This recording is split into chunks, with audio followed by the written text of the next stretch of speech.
There are folks that I wish I could have spoken to because as time is going on and I'm getting older, there are folks I wish I could have talked to. And recently was the passing of a gentleman that I wish I could have talked to, George E. Johnson. A lot of folks named Johnson that you'll think back over the 20th century. Bob Johnson, John Johnson, a lot of folk named Johnson. George Johnson was one of those people. And he died here. And I wanted to review this because a lot of you'll remember it here. The New York Times did an article on this. George E. Johnson, who built a black hair care empire, dies at 99. 99. Mr. Johnson's hair product company, folks, at 99 years old, that means he predated segregation. They were building a black economy, before segregation. So it's really historic. It really, really is. I want to read the article here for you, for those of you who maybe you weren't alive or you were too young or maybe some of y'all are too old. And George E. Johnson, a hair care magnate who rose from a sharecropper's cabin to found with his wife Joan what was said to be the first black-owned company listed on a major American stock exchange, and who made a fortune on products like Ultra Sheen and Afro Sheen, died on Monday at his home in Chicago. He was 99. One of the reasons why they try to run down Chicago so much, y'all, is they don't want black folk to think about how much of our history and our rise to combat white supremacy and to found a black economy. So many roads of that go through Chicago. So much of our progress, such as it's been and what we've done, has gone through Chicago. There are just so many folk who came out of there. And that's something for us not to forget. Black folk who left the South and they found and made opportunities in Detroit and Chicago and other areas. And I'm going to come back to Louisiana here in just a few moments. So hang on tight. We got a lot to touch on here tonight, but I feel like this is really essential. It says that his death was confirmed by his second wife, Madeline Murphy Rabb, who said the cause was respiratory illness. Long before sports figures, entertainers, and Fortune 500 executives commanded sky-high salaries, the Johnson Products Company, which sold black hair products and cosmetics, made its founder, Mr. Johnson, one of the nation's wealthiest African Americans. He also helped found one of the first and largest black-owned banks, the Independence Bank of Chicago, where he served as chairman until it was sold in 1995. And for decades, Johnson Products indirectly influenced pop culture through its sponsorship of the nationally syndicated television dance show Soul Train. What?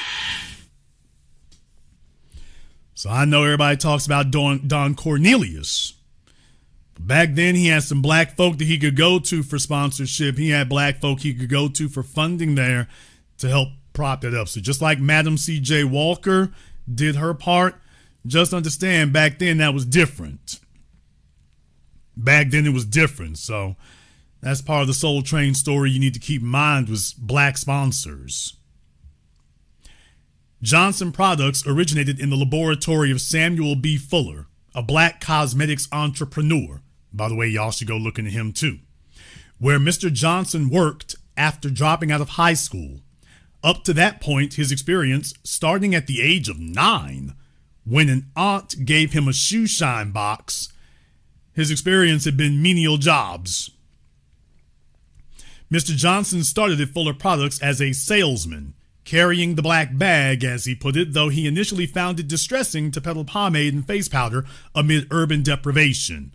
Quote, I had a problem with it unless I really needed money, he said in an interview for this obituary. Then I would sell like hell. After requesting to work indoors, Mr. Johnson created his first product, a hair relaxer for men he called Ultra Wave. With Mr. Fuller's blessing, Mr. Johnson teamed up with his wife and a barber to found Johnson Products in 1954. After one branch of a finance company, now listen to this part, y'all. He got together with his wife to found Johnson Products. Now he's going to go try to get funding. And I want y'all to listen to how this next part went. After one branch of a finance company rejected his request for a business loan as a, quote, ridiculous idea, Mr. Johnson secured the $250 in seed money from another branch by saying that he needed the funds to take his wife Joan on a vacation to California. What?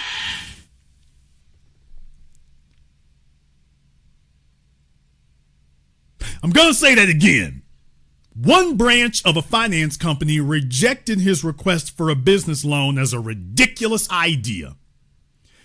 So he went to another branch and they approved him after he said that he wanted to use the money to take his wife on a vacation to California. What I'm telling you is that this had nothing to do with his worthiness. This obviously had nothing to do with his finances, his income, his worthiness. It is, hey, nigga, what you planning on doing with that? Whoa, you planning on challenging us? Oh, hell no. So you see, this is the game they've been playing, is that the Europeans went around the world colonizing, conquering things, creating a system of capitalism so they could lock you out. That was the whole game plan. That has been the game plan, still the game plan today. And if you come up with some bull crap, you can get some money for that. For consumerism. If you want to engage in rampant, unrestrained consumerism, well, they'll throw you some money for that. But if you start talking about building, wait a minute now. See, we throw money at, what's her name, Theranos.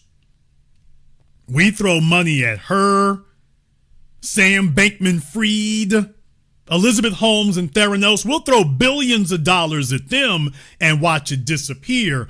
When you come through, they start filtering for what exactly is it you want to do with it.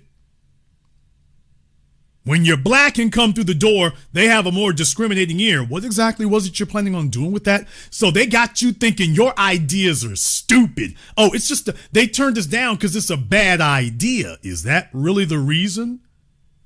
Or is it because you are in a system that filters you? And if it looks like consumer debt, here you go. Need a credit card? Here you go. Building debt? No, we don't help you with that. We're going to try to choke you and deprive you of the ability to build anything. So everything is about snuffing out the baby in his crib, stopping you from getting funding from the very beginning. So we don't have to fight you 20 years down the road. We're going to make sure you never get the baby out of the crib to begin with. We're going to kill this thing early if we can.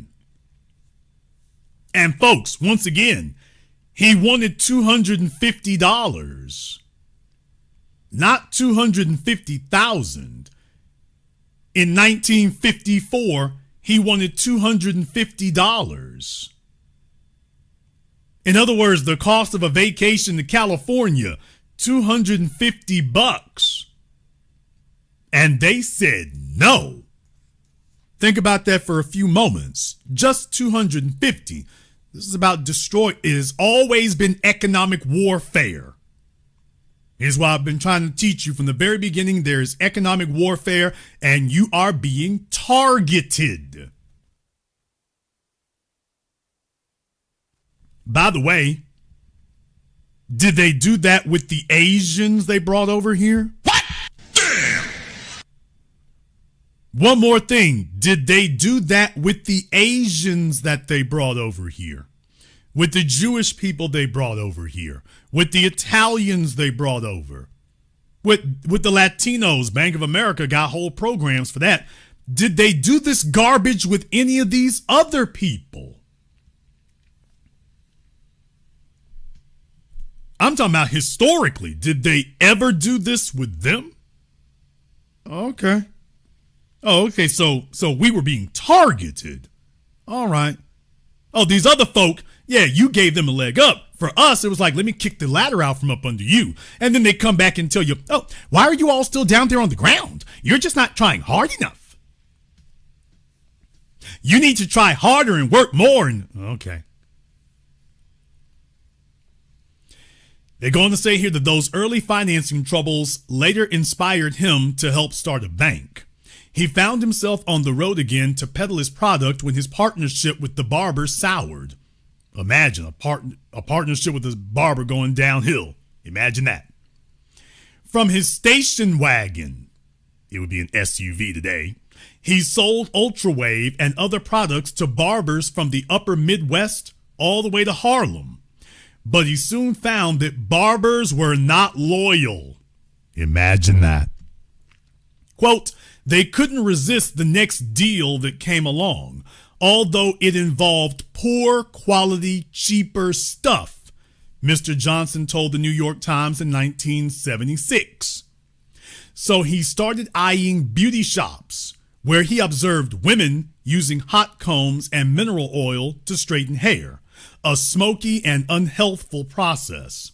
He modified Ultrawave for the women's market, creating Ultra Sheen, which he said reduced smoke by as much as 75% and could be used in the home. We talking about black innovation here. You want to talk about black innovation? Yeah, we've been doing that the whole time.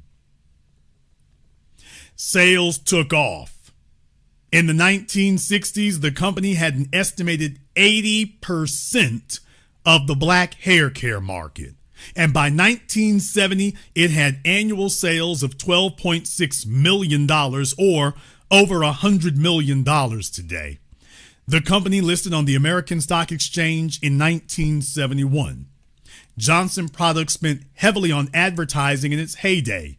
$5 million in 1975, that's more than $31 million in today's dollars, and was the first black-controlled company to sponsor a national television program, Soul Train, which aired weekly for almost 35 years until 2006. Johnson Products is not related to Johnson Publishing Company of Chicago, the former publisher of Ebony and Jet magazines, nor is it related to Robert L. Johnson, co-founder of Black Entertainment Television. Cultural and regulatory challenges and even severe weather exacted a toll on Johnson Products, which was struggling for survival by the late 1970s and posted its first loss in the mid-1980s. The company, which relied on straighteners, was late to adapt to the growing popularity of Afro hairstyles in the 1960s. Near the end of that decade, its reformulation of Ultra Sheen as Afro Sheen resulted in a poor product for long curly hair, Mr. Johnson acknowledged. In the 1970s, a Federal Trade Commission investigation into the marketing of hair straighteners disrupted the industry. So you want to talk about the rap police? Here come the feds. Yeah, nigga, you doing way too much. Yeah, y'all thought he was going to get, no, them feds saw him. They're like, oh, wait a minute. How the hell this nigga get by? We threw all these obstacles. We have a whole system that is built to filter you out and keep you out.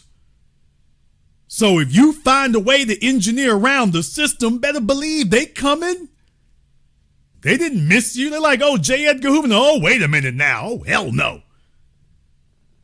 Once again, by the way, everybody else doesn't have that problem. They can just move as they please, even if it's illegal. Hello, Uber. They can do that today, but if you black, somebody coming to snoop through your books to see if they can find a way to shut you down.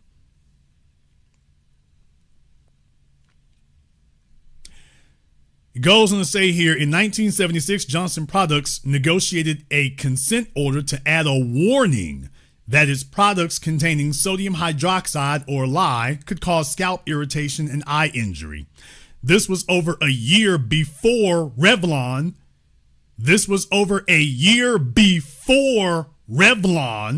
Its far larger competitor, agreed to warning labels. A lag that may have given Revlon an edge with black consumers. So yeah, the feds came to shake down Johnson Products over a year before they went to go talk to their fellow white folk. But this isn't a conspiracy. This isn't systematic racism. This is not systemic racism. No, y'all just making that up. This is the 1970s now. Ain't no systemic racism here. We're just going in alphabetical order. What? See, your name is Johnson. Their name is Revlon. So we're just going in alphabetical order. Even though Revlon is way bigger than you. We're going to you first because, well, J comes before R in the alphabet. So we're just going to J first. We'll get to R in a couple of years. Just that we can see if we can bankrupt you first. While African Americans made up a small part of Revlon's market, they represented almost all of Johnson products, and its share of the relaxer market skidded to 45%, down from 85% in 2 years. Mr. Johnson also said he faced racial discrimination, contending that distributors, quote, don't seem to want black products to be exposed to all Americans. Well, no, they didn't put us on the shelves anywhere.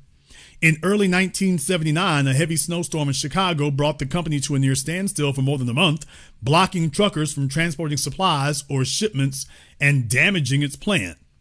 George Ellis Johnson was born on June 16, 1927, in a sharecropper's shack in Rickton, Mississippi, and moved to Chicago with his mother Priscilla when he was 2. Although his education ended in the 11th grade, he was awarded 9 honorary doctorates over his lifetime. Last year, Mr. Johnson published Afro Sheen, How I Revolutionized an Industry with the Golden Rule, From Soul Train to Wall Street, a memoir written with Hillary Beard. Mrs. Johnson wound up with control of the company when the couple divorced in 1989. After some disruptions, including the departure of her son Eric as president and chief executive, she sold Johnson products to the IVAX Corporation in 1993, netting about $32 million or $75 million today. The Johnsons remarried in 1995. She died in 2019. IVAX sold the company to Procter & Gamble in 2004 before it was bought by a consortium of African American investment firms in 2009. When I think about pioneers, the real pioneers are the people who are able to make a path where none exists. Eric Johnson, that's George Johnson's son, told CNN after his mother died in 2019. Johnson Products in many ways was that company. She and my father had no provided path. They created a path where there was none. George Johnson was 99 years old. 99. When you want to talk about the indefatigable spirit, the indomitable spirit, and why it is that these white supremacist bastards had to drop bombs on Black Wall Street. They had to go torching places. They had to resort to just outright domestic terrorism with a domestic terroristic government.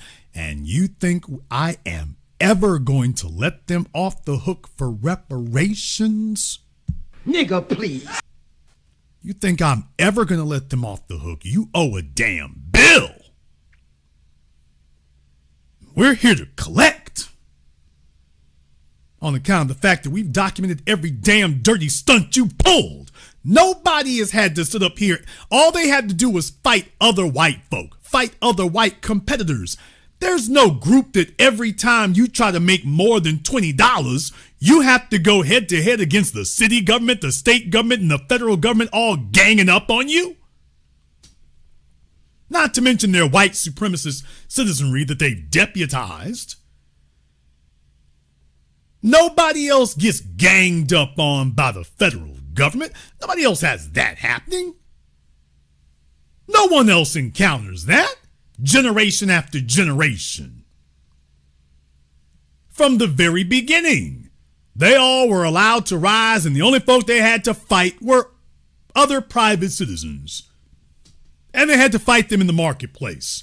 We never got to have a straight up fight in the marketplace. It was always, okay, these other folk in the marketplace, the government's helping them and putting their finger on the scales and helping them to target you. And let's make some local regulations or state regulations to target just your business. And even if we do make laws that apply to everybody else, we're only going to enforce them against you.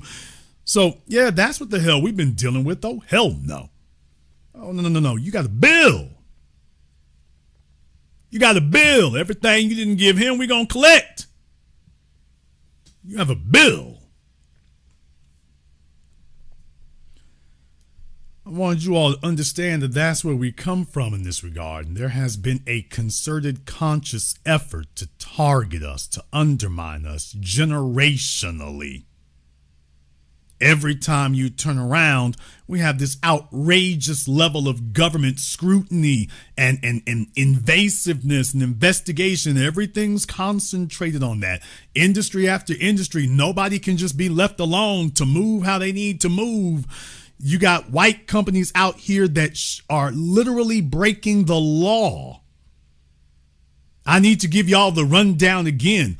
Uber should have had a RICO against it a decade ago. Uber was breaking the law. Uber created a computer program called Grayball. Grayball was specifically for the purposes of circumventing the local police departments. Grayball specifically targeted the local police departments where Uber was operating. We're not talking about Omi and a Hellcat, just one dude in a house somewhere. Grayball was a Silicon Valley startup with hundreds of millions of dollars in funding, and they were targeting the local police department to circumvent the local laws. And that's Uber did not say, what are the local laws and let's follow them. They put their developers to work to say, here are the local laws. Now give us a way to fight around that. Well, sir, that's not really legal. Okay, well, you let our lawyers worry about that. You give us a program that circumvents the police. And that's what they did. Okay, whoa. That's not finding a loophole. That's just breaking the law. That's not a loophole. People, Uber did not make a loophole. They just said, damn the law. We want this program that'll help us to be able to target whether or not the police are calling for an Uber.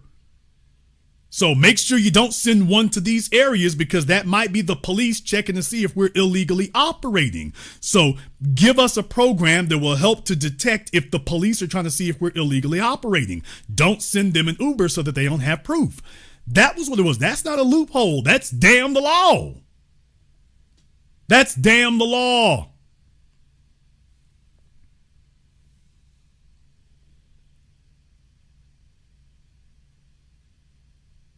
That's the way everybody else been operating. Damn that. We don't have to respect any law. We don't have to observe anything. We're white. We gonna do this. That's how you got Uber today. Guess what? That's also how you got Airbnb. Airbnb.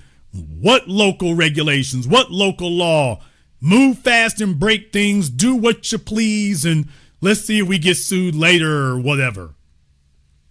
Nobody stepped in to shut Airbnb down. They allowed them to keep operating, allowed them to get billions of dollars in funding. If you were black, you'd never be allowed to get that far along. They would have elevated it to a criminal case and come and arrested everybody and shut all of you down. That you wouldn't have been allowed to stay working and operating that long. They would have been come to get you. At the local level, forget the state level, they would have come and arrested everybody at the local level. You'd have been gone.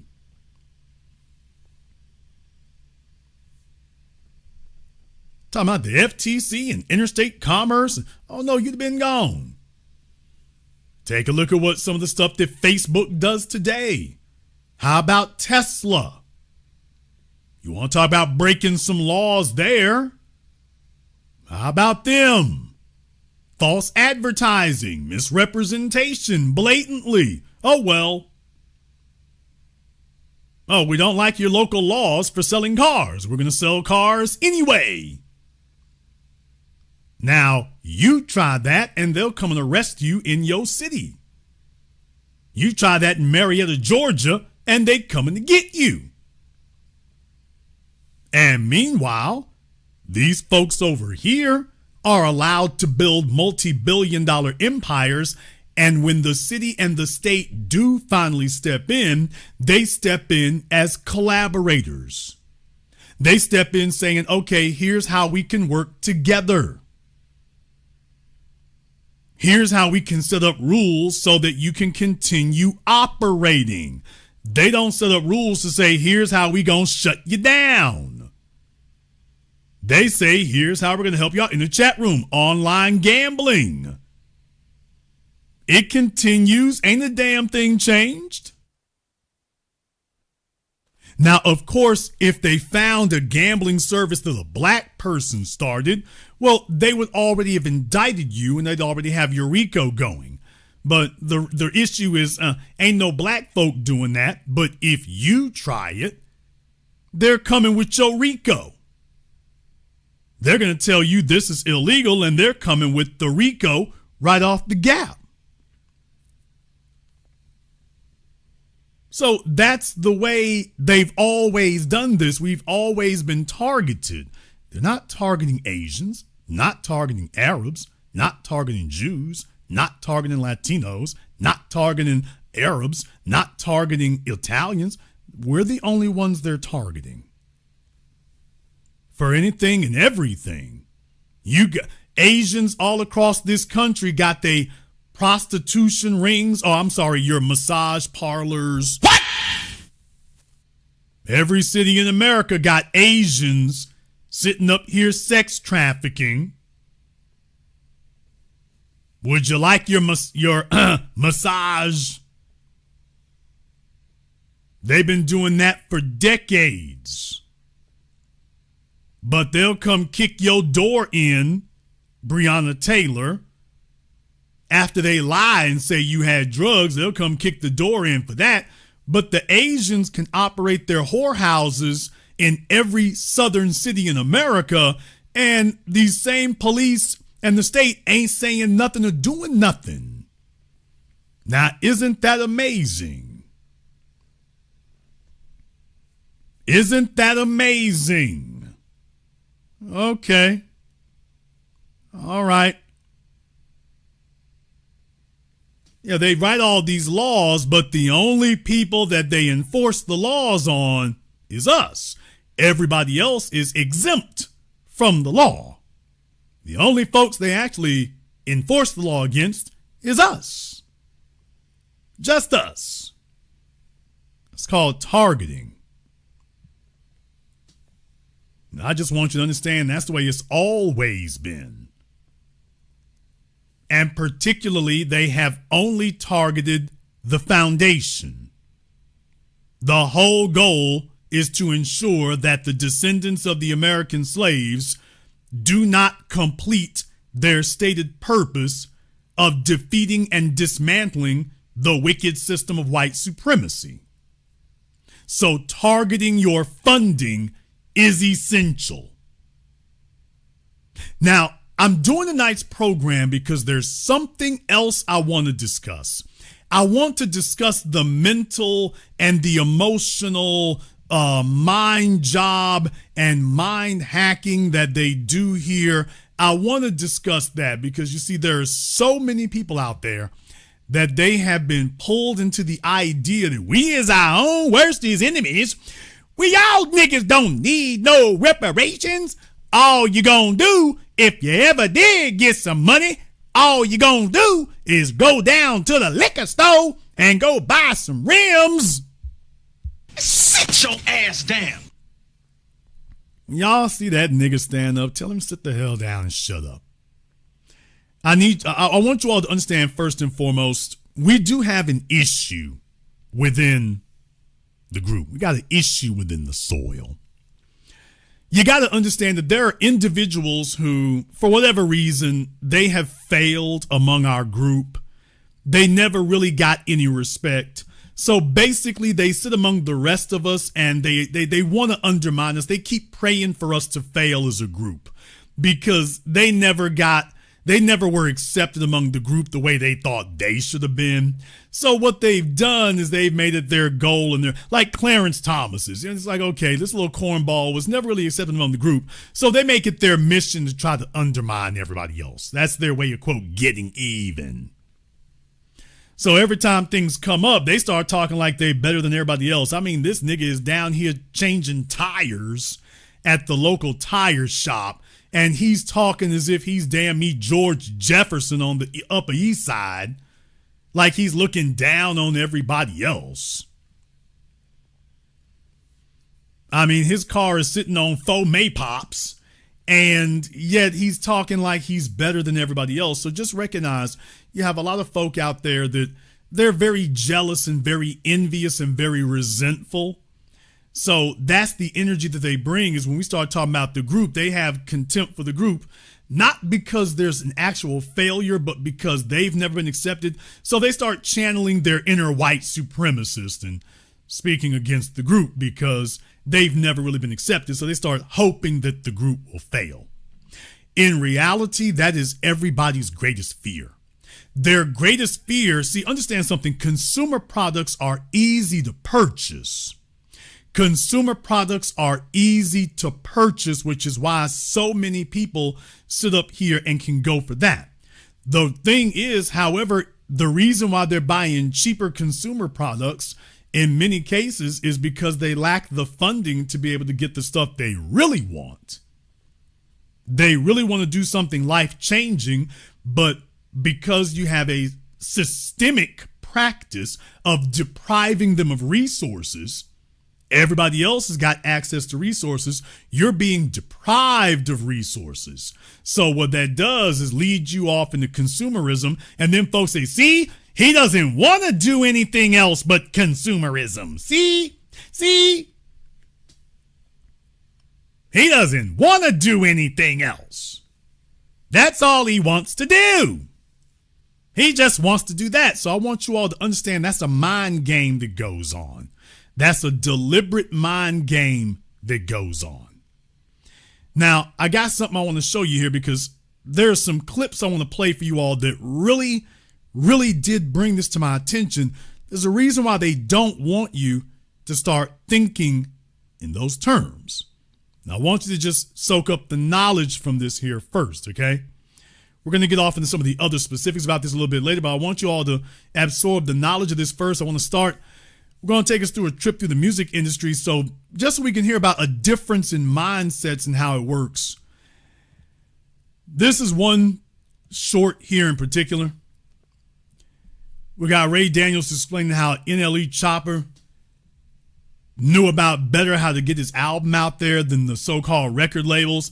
I want you to hear what they had to say. I remember I signed Chopper. This nigga Chopper told the label, first release, he's like, nah, we're not putting that out. He's like, no, we're not putting that out. It was like they wanted to drop a record Thursday night. Chopper said, no, we're not dropping it Thursday. We dropping it Friday at 5:26 p.m. The label was like, what? No. 12 a.m. Every song drops. That nigga said, not mine, because I fucking go. He said, not mine, because my fan base gonna get out of school at 3 o'clock. They're gonna do their chores. They're gonna do their homework. And they're gonna turn on YouTube around 5:30, and they need to see me. And I remember the label was like, you need to talk to him, Ray, and tell him that's wrong. Nigga, I was like, I got y'all. I went to Chopper. I said, hey, bro, do what the fuck you want to do. Whatever you was doing got us to give you $8 million. Do not listen to these people. Don't change. They do not know better, because if they knew, we would be doing. We don't know. They're just trying to make you follow industry rules. They came back in the room. Chopper was like, no. Song goes out. It goes number one. Everything works. Nigga, I'll famously say, I learned from NLE Chopper. I got act like I'm the gatekeeper. That little nigga taught me so much being around a 17-year-old whiz kid that understood his audience. I remember I signed Chopper. It's nice to be around folks who ain't haters, by the way, just a reminder. It's nice to be around folks who ain't haters. You have a young man who actually had adequate funding. First thing they do is try to tell him, okay, everything that you did right, you need to change that. But my real point is that, by the way, the only reason you had that conversation was because you had adequate funding.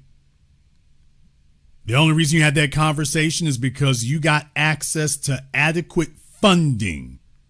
That is why it is so essential to them to try to choke you and strangle you from ever achieving any adequate funding, so that you never even get this far along to have this conversation, so that they have to go through all the risk and trouble of trying to mislead you into getting you to squander it. When you demonstrate that you're smarter and know better than them, now you're free. You have adequate funding and you show that you're smarter than them and you're showing you won't be misled. Now you're free. Oh, man. Well, you know, it doesn't just stop there. The real thing that got me working on tonight's program and wanting to focus on this subject matter, actually the real thing that did it was this clip right here. I think it's Rod Wave talking to Joe Budden, I think it is. And I want you all to hear about this story. He's going to be explaining about his merchandise. And it's what he says about his uncle. It's what he mentions about his uncle that really caught my attention and disproves all this garbage and really explains what they consider to be the great threat, which is why they have to make sure you never get any funding. Pay attention. The merch deal that I took, one merch deal, nigga gave me $200,000 to do my merch for my first tour. Okay. My uncle was able to, like, the nigga, they bringing us to the warehouse, showing us how it go.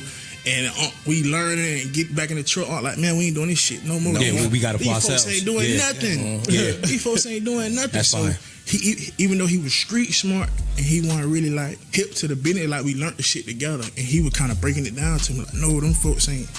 No, we don't need them no more. We can go do show me this the shit. plug. I don't. That's You know how what's you crazy? go buy a watch and go buy a car. You can go buy your own clothes and have pay these folk to print it up, pay these folk to transport it, and we gonna do that.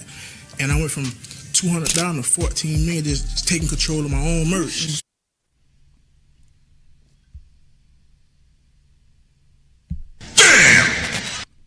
Do y'all realize how much game was just in that explanation that he gave you? What they'll tell you is your uncle is stupid, your uncles are drunk, he ain't never built nothing, he ain't never did nothing. And what I'm saying is, have they ever had the opportunity to? Did they ever even get the opportunity to? The whole point is to make sure you are locked out, kept out, that it's not even a thought that could filter into your head that you could ever do anything other than change these tires and make these damn burgers over here. The whole thing is about making sure that you are completely and totally locked out and segregated from the system, not by inches, by miles. That is just something that isn't even conceivable. Now, I'm not saying that everybody's uncle is like that, but did you hear the part where he said my uncle was street smart? What he was saying, my uncle didn't really have formal business training. Okay, but do you see how quickly he was really underestimating his uncle? Do you see how quickly his uncle figured that out? His uncle didn't say, hey, man, you need to let these white folk run things for you here. You got a good thing going. His uncle said, man, look here, you don't need them for that. The first thing his uncle arrived at is, man, you don't need them for that. And here's my point to my brothers and sisters from around the world. His uncle was from the previous generation. Obviously, his uncle was locked out. Where would his uncle have been if somebody had $200,000 to invest in him? What? Did y'all get that? Take a look at his uncle's reflexive reaction. You had $200,000 invested. He took a look at what happened. His uncle immediately went to, okay, here's how we can maximize that. Well, I wonder what your uncle could have done if when he was your age, if there had been somebody to invest that $200,000 in him. You want to know why they want to keep the reparations check away from you? What? That didn't take millions. He was able to take hundreds of thousands, and we off to millions with one decision: vertical integration. Y'all ain't ready for this. That's what y'all were taught in school, that term. But talking about your street, you're from the street, you didn't have formal business training. I got some formal business training for all of y'all. It's called vertical integration. They give it a fancy term. It just means taking the other processes in the steps of production onto yourself. Instead of outsourcing it to other people, you bring that in-house. That's called vertical integration. Instead of handing it out horizontally to other people, you integrate it vertically for your own operation, and then you keep all the costs and the profits to yourself. His uncle understood vertical integration even if he had never heard that term before. Do y'all get that? Okay, it doesn't matter if you don't understand the term. As long as you understand the process, we good. We good. And their goal is to convince you that this is beyond you and above you, and we got some super secret way of doing things, and you could never really understand or comprehend how great it is what we do. And the uncle was undeterred. The instant that he saw that, he recognized, hey, we can do this. They're not doing anything that you can't do yourself. So the real question is, well, damn, Unc, why is it you didn't do it before now? Rod, because he didn't have somebody who could put $200,000 into it. Not because he didn't know. Because they just made sure, you ain't going to get that. Rod had an internet. Remember back during the Soul Train days, if you didn't get on television or radio, you were locked out. And they locked everybody out. Diana Ross could go sleep with some white men. What? Damn! Am I saying too much? Did I say too much? Did I say something I shouldn't? Am I going to run some folk off right now?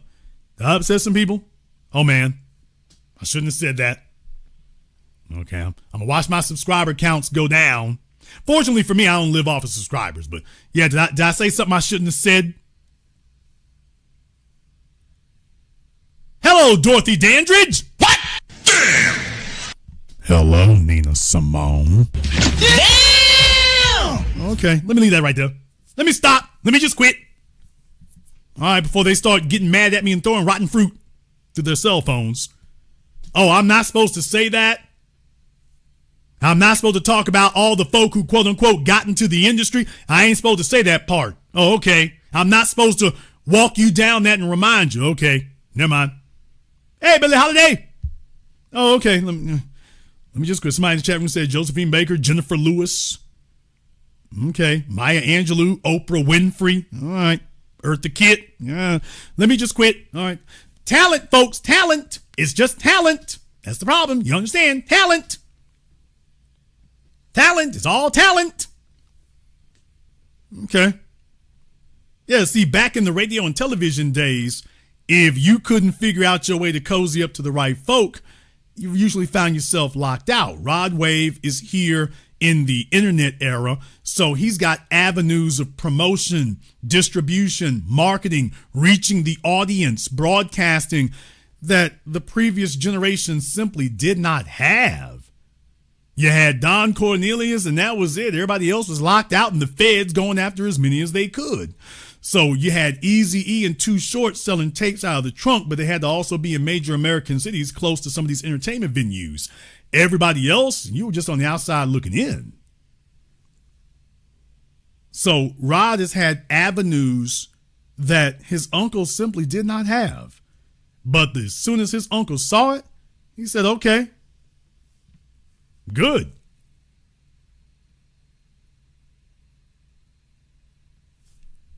Let me throw that one more again for y'all. See what I'm saying? The merch deal that I took, one merch deal, nigga gave me $200,000 to do my merch for my first tour. Okay. My uncle was able to, like, the nigga, they bringing us to the warehouse and showing us how it go. And we learning and get back in the truck. Like, man, we ain't doing this shit no more. Yeah, we got to for ourselves. These folks ain't doing nothing. Yeah. These folks ain't doing nothing. That's fine. He, even though he was street smart and he wasn't really like hip to the business, like we learned the shit together, and he was kind of breaking it down to me like, no, them folks ain't. No, we don't need them no more. We can go do show this me shit. the plug. I don't. You know how what's you crazy? go buy a watch and go buy a car. You can go buy your own clothes and have pay these folk to print it up, pay these folk to transport it, and we gonna do that. And I went from $200 to $14 million just taking control of my own merch. All right, let me go ahead and remind y'all something about the hustlers. Hustlers on the street, I'm talking about the dope game. Let me just not say hustlers. I'm talking about the dope game. Nigga, be upset if you want to. The dope game is real easy to figure out. It's a very basic economic principle: buy low, sell high. Pardon the expression. It's a basic economic principle. Can you get the product at a lower price and sell it for a markup? That's your profit. In regular economics, they refer to it as the manufacturer, wholesaler, distributor, retailer. And you're the end consumer. So in traditional manufacturing, those would be the three middlemen before it makes it to you: manufacturer, wholesaler, distributor, retailer. And you go to Walmart and you're dealing with the retailer. If you can vertically integrate those other steps, you might be like Walmart for some of their products or Costco for some of their products.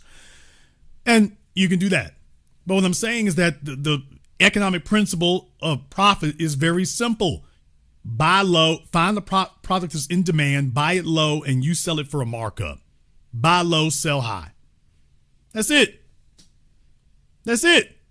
Now, that doesn't mean that everything has that type of appreciating value, but I'm just saying that is the basic principle it's based on. If you can find something that's valuable, buy it at a lower price than retail, and then you sell it for a higher price. Boom, done.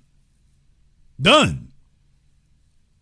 The same rule that applies, they allow, well, there's nobody, if you're willing to break all the rules, like Uber and Tesla, damn! If you're willing to break all the rules, you might go get you a pack. You might go get you a few ounces. You might go get you a kilo or two. Okay, but that kilo is worthless if you cannot apply the basic economic principles of capitalism. That's not, you can't make a profit unless you do that. So it doesn't matter whether it's a kilo, whether it's a car, whether it's jewelry, whether it's real estate. There's no such thing as a profit without a markup. You buy it at a lower price, and then you have to figure out a way to sell it for a higher price than you bought it for. And that's your profit. Whether you like the car lots and you do it by financing it, real estate, whether it's depreciation or arbitrage, I can go down the list, but some mechanisms are fancier than others. But the bottom line is you have to buy at a lower price than you're going to sell it, but at a higher price than you bought it for. That applies to drugs, t-shirts, music, movies, cars, tires, real estate. It applies to every product and every service. Every product and every service. Can you sell it for more than it costs you to acquire it? Now, that doesn't require an MBA. That doesn't require going to the Wharton School of Business or the Harvard School of Business. That doesn't require that. And they'll have you thinking that it requires that. No, it doesn't. Don't get me wrong. There's stuff that you can learn about big business and big finance at those other places that you can't learn on the street. Well, that's true. However, for the basics and stuff, oh no. And they're stopping us out the gate. It's the basics. And Rod Wave is sitting there right there telling you his streetwise uncle ain't never been to a business school or this, that, and the other. And just that quickly immediately realized, hey, here's how we can vertically integrate this. And I submit to you, the only reason that the damn delay was this long is because the uncle didn't have somebody. The reason his uncle couldn't get to 14 million like Rod did is they made sure that his uncle couldn't get the 200,000. Does that sound familiar? Oh, George Johnson. Yeah, we won't have to worry about you ever getting to 100 million if we can starve your ass of the 250. They wouldn't let you have $250. So they would never have to worry about you making it to 100 million. We're going to make sure you don't get anything. So just like on the plantations, they want somebody to monitor you to make sure y'all ain't coming up with ideas they didn't approve. because they're like, okay, don't you know these niggas will want more? Don't you know they're going to flip this? It's not that they're worse. We have a system in place that makes sure that they stay oppressed. We have a system in place that makes sure that they stay disadvantaged. We have a system in place that makes sure that they stay sabotaged and undermined. This is not natural selection. If we were allowed to freely compete, everything would look like football and basketball. They saw what happened when we were actually allowed to openly compete, and now everything is orchestrated to make sure that don't happen again. They're not wondering what will occur. They already know what will occur. They already know what we can do. They already know we chomping at the bit. They already know this. Everything is about starving you of resources at the granular level, making sure you never even have a possibility of getting off the ground. So yeah, you sitting up here talking about, can I get a few thousand? Nope. Now, if you want a credit card to dig you into debt, well, they'll throw that to you in college. If you're a college student, they'll give you a credit card. Yeah, because credit cards are basically set there to go make consumer purchases. Being able to get a credit card and convert that into cash rather than simply swiping it for purchases, that's the trick of it, which, by the way, can be done. But just understand, they're letting you know that, yeah, we're only going to loan you stuff for consumer products. So it starts communicating to you and cultivating in your head that the only transactions you should be making are for consumer products, because that's the only door that actually opens. The only door that will actually open for you on a reliable basis is the one for consumer goods. And you can get a loan for consumer goods. We'll sell you a house, yeah, with a subprime mortgage. Good luck converting that to equity. So now you start getting conditioned to think the only door you can open is for consumer goods. Yeah, because it's the only one that opens.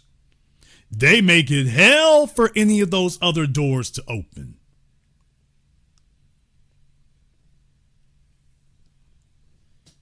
They make it hell. And it's not accidental. This is endemic. It's nationwide. It doesn't matter where you are. You run into the same problem anywhere in this system that you go. Being a consumer, easy. Being a producer, all of a sudden the doors are locked. Nobody even wants to have a conversation with you. The first thing they start doing is they openly start discouraging you. See, when you're white kids, they start giving you help. They give you advice. They tell you, here's what you need to do. When you're black, it's, yeah, that's a stupid idea. That's dumb. We don't even want to talk about that. Bye. It becomes that. So it becomes about openly discouraging you. And what I really mean is openly attacking you. And don't let it be your black babies. Don't let it be your black children. They have no mercy on your black children. If they see that your black daughter is smart, your black daughter is resourceful, they're going to immediately start attacking her. If they see that your black son is resourceful and innovative, they're going to immediately start attacking him. Here you go, little nigga. Forget that little stupid idea you talking about going into business. That ain't for you. Here, why don't you hold this football? Damn! Yeah, don't worry about going into business. That's not really for you. How about you hold this football? Why don't you do that?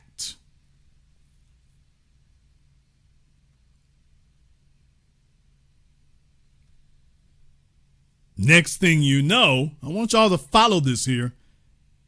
They don't encourage your black children to have an internet startup or a Silicon Valley startup, but they'll be quick to tell your kids, why don't you be a gymnast or here's this football? Okay, they start that when your kids are in the 5th grade. Now they're going to run that for the next 6-7 years. So your children's most formative years in life, They done shoved a football in their hands to see if they ever work out. So they're working on that 24/7. They encourage you to do that 24/7. By the time they make their decision, because remember, only less than 1% of them are ever going to go on to the pros. So by the time they get to college and we finally do the final filtering out of the 99%, your kids have spent a decade trying to get there. That's the only thing they've cultivated. It's the only thing that they know. And then they tell them, oh, you ain't going to make it. Well, yeah, but now they've eaten up a decade of their lives. That's not accidental. They ate up that decade. Okay, well, here comes the whammy. Yeah, we ain't doing nothing with you. The folks who put a football in their hands, put a basketball in their hands, they'll be the ones come back. They're going to keep them occupied for a decade. And then at the end of that decade, yeah, we ain't doing that with you. Yeah, we do that.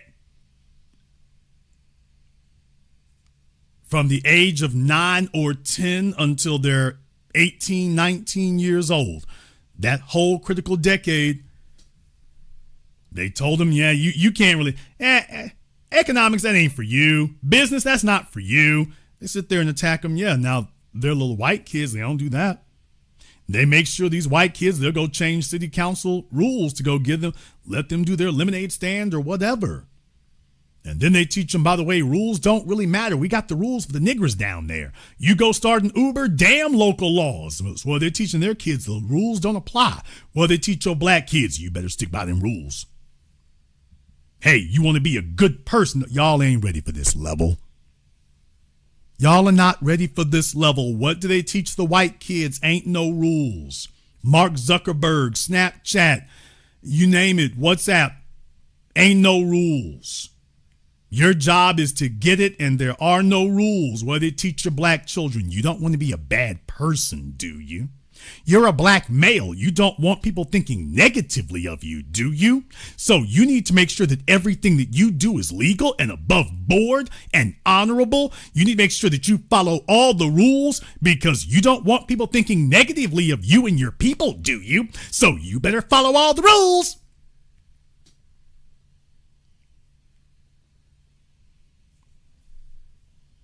Man, when they gonna break it down for y'all like that so you can have this conversation?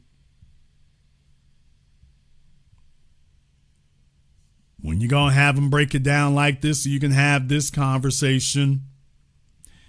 That's something right there that folk ain't been talking about. But by the way, let me bring that to light. Let me bring that to light. I'm bringing that 720 degrees so that you can see exactly what that is. There ain't no game. They're not playing with that. No, they're telling your kids, here are the rules and everything's complicated and you don't want us to think less of you. That ain't what they're telling their children. They're telling their children, look here, you do whatever you got to do, however, get whatever you can get, however you can get it. Ain't no rules for you. Those rules are for everybody else. Ain't no rules for you. They don't have that. When's the last time they had that conversation with your black children? There ain't no rules, man. You do what you got to do. They do that with them young. They do it with the other folk young. They don't sit up here and tell you that. They make sure not to say that to you. And that's not accidental. However, you might disagree. Therefore, we're going to go ahead and pin the link to the Zoom here in the chat room. If you have been instructed by my mods to call in, that is not a request, that is an order. So we're going to go ahead and pin the link there, the Zoom in the chat room. And I got another one. I want to deal with here. I'm going to warn y'all in advance. You might need to send the kids to bed a little bit early for this next part because might have to give it to you rough, rugged, and raw. Might have to do that. So you're being forewarned in advance. I'm going to do my best to try to clean it up to the extent that I can, but you're being forewarned in advance. So But I think this is very, very critical and very, very crucial, especially in light of the subject matter tonight. So I don't want you to miss that. I don't want you to miss that at all. In the meantime, I want to thank everyone who has contributed to support tonight's program on PayPal, Super Chat, Venmo. Shout out here to Nancy King. She says, rest in power to George Johnson. Yes, ma'am. Very much. We appreciate that. Shout out to my man, Mr. Richburg. Mark B. Najee. Mogul Mays, Rodney Scott, Arthur Akello, Immigrant B1, Godson, MWP, and a lot of folks here tonight. We definitely appreciate that.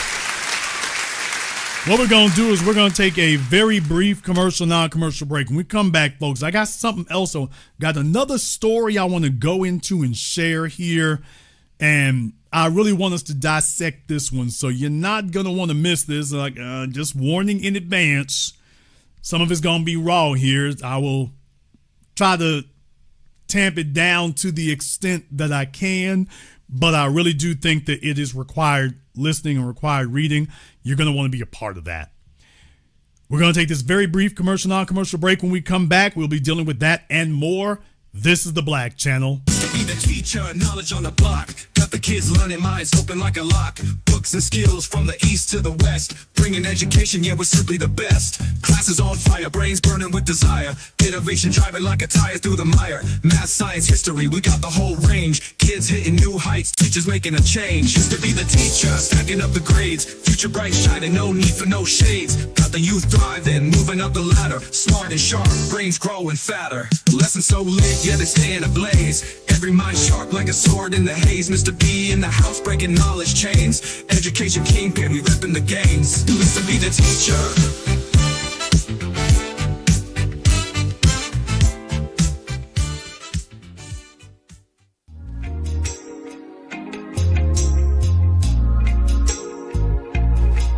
Order yours today to experience all the benefits of Ash Kickin' Body Butter. With skin so smooth and soft, you'll thank us for it. Shop Ash Kickin' online.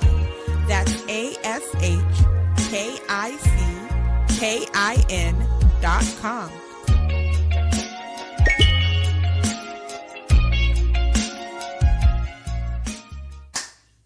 Hi, this is Brenda Starr, creator of Poetry with a Purpose and author of the book Pressed But Not Crushed. Pressed But Not Crushed is an anthology of political poems that address current and historical issues in American descendants of slave population and African American population. The book describes slaveries and its residuals, Jim Crow segregation, social depredation, and other relevant issues to American descendants of slaves and African Americans, including the current political climate that does not address our issues.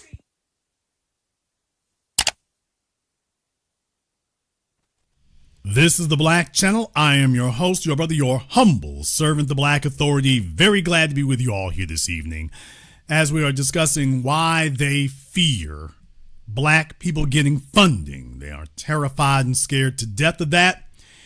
And there was a recent interview that I'm so glad he gave this. And in many ways, I wish I'd have done something a little bit different. Wish I'd have done that. And who knows, I might get a chance to do this in the future. Might have an opportunity to do this in the future. We'll see how things go. Matthew Knowles. Beyonce's father, Matthew Knowles, gave an interview here to T.S. Madison. He gave an interview here, and I gotta tell you, really, you want to go hear this. You really do. I want y'all to understand that. You really do want to hear it. Because I think it's worth it.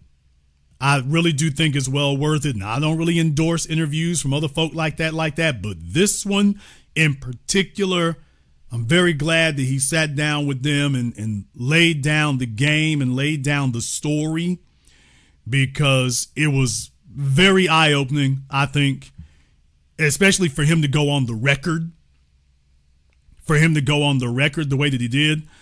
So I'm not going to play the whole thing, although to be totally honest, I really do encourage you all, if you hadn't seen this interview over there, you really want to go check it out. It's really, really worth it.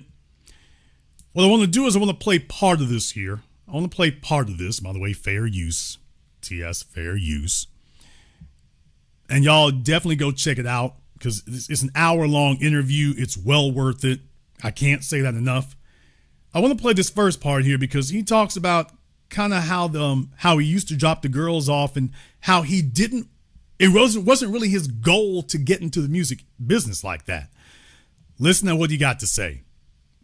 And is that I used to drop Beyonce off to practice in girls' time, and Tina was at the hair salon, and I would drop her off because on the weekends, that's when you're really busy at the hair salon. So I would do all of the mommy things with the girls because she was at work, and I would go play basketball because I love basketball, and I would go pick her up, and then they went to Star Search, which is like American Idol, and they lost. And I it wasn't my plan to be part of the music industry. I was still in medicine in the medical field. But when they lost and I saw them crying their hearts out, and I asked the, I forgot his name, Ed McMahon. Yeah, Ed McMahon. And I would say, like, what does a dad do? These little girls work their heart out. The manager didn't listen to me because I told them not to do this song that had rap in it because these white judges, they had never heard rap before. And I said, no, let's do the ballad. But no, what did I know? And okay, so now Matthew is giving y'all his story about what happened with Star Search. So he's letting you know that, by the way, he wasn't really managing at the time, but it's like, by the way, that's what they came up with, and he didn't agree with it, and things went the way it went. However, then he has a talk with Ed McMahon, and, well, let's see which way things go. They lost. And so I said, well, what do I do? He said, for some reason, Mr. Knowles, when these artists continuously win on my show, they don't go anywhere professionally. But those that lost, and he started naming, do you know some of the people lost on Star Search? Usher. Oh. Aaliyah. Oh. Boys to Men. Justin Timberlake. Alanis Morissette, and on and on and on, all of these huge names that lost the first time on Star Search. He said those people went back and they refocused, rededicated, made changes in the organization. That's how I got started. I ended up going back to college, and I took artist management, music production courses, publishing courses, so that I had some idea of what I was doing. And I went to every seminar that I could go to.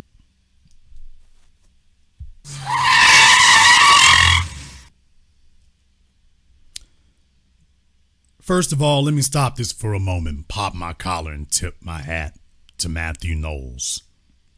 People, how many of you, if your children tried to accomplish something, you would go and enroll yourself in college to gain more education for yourself to be able to benefit your children, not to benefit you, but for you, something happened to your kids led you to go to college to get more education to benefit them. We need more black parents like that right there. We need more black parents that their goal is what will benefit the children, not what will benefit them. And please understand, at this point in time, he's going to go into more detail. He didn't even have to do this. He did not have to do that at all because it wasn't about him. We're going to get to that in a minute, but you want to talk about what black parenthood is missing? A bunch of thoughts sitting up here, 40 and 50 years old, trying to go to the dance club and compete against 20-year-old girls. What? And dudes sitting up here trying to figure out how they can relive their 20s. Matthew was about that life and was like, okay, that didn't work for the daughters. Let me see what I got to do. Let me be the catalyst. He didn't say, well, Beyonce's a little girl. When she gets old enough, see, that's the typical dumb nigger response. When she gets old enough, I'll let her know that she need to go to college. See, some of y'all want to blame your parents for that. I got mine. You need to get yours. Meanwhile, there's a bunch of you got kids and you've invested nothing in their future. You won't even invest time. You want to know how he got where he is and you didn't? This is how dedicated to his daughters he was. He didn't say when Beyonce get old enough, I'll encourage her to go to college. He said, I'm going to go myself. We're not going to wait for her to do it. I'm going to take care of this. I'm going to invest in her through me. Do you understand how much respect I got for that? That he saw something his daughter needed, and he didn't say, well, let me wait till she get old enough. I got other stuff to do. He said, let me take this bull by the horns, and I'm going to invest in it. Not because he needed it, not because he's going to sing a tune, not because of that. So you see, this is teamwork making the dream work. By him saying he's putting in effort himself. There's a whole lot of lessons, a whole bunch of you so-called parents in here. Yeah, you need to understand, you're stepping your game up. Yeah, this is what it looks like. It looks like this right here, by the way. And I would be the person, you know how the person bug you because they keep asking questions? My thing was, I paid, you paid, and you're going to be quiet. I'm going to ask questions. And began to understand the industry. That's how I got involved. Not in the very, very beginning, because by that time, there had been about 25 little girls in Girls Time. It was always constantly somebody in and out. And that's when we became more strategic. Tina got involved with their imaging. She had already gotten involved, but now she really got involved with their imaging. And I built a team. You know, it's not just I, it's we, because they had the talent, they had the passion always. It was just putting it together in the right way. That's how I got started. Okay. And so I hear you.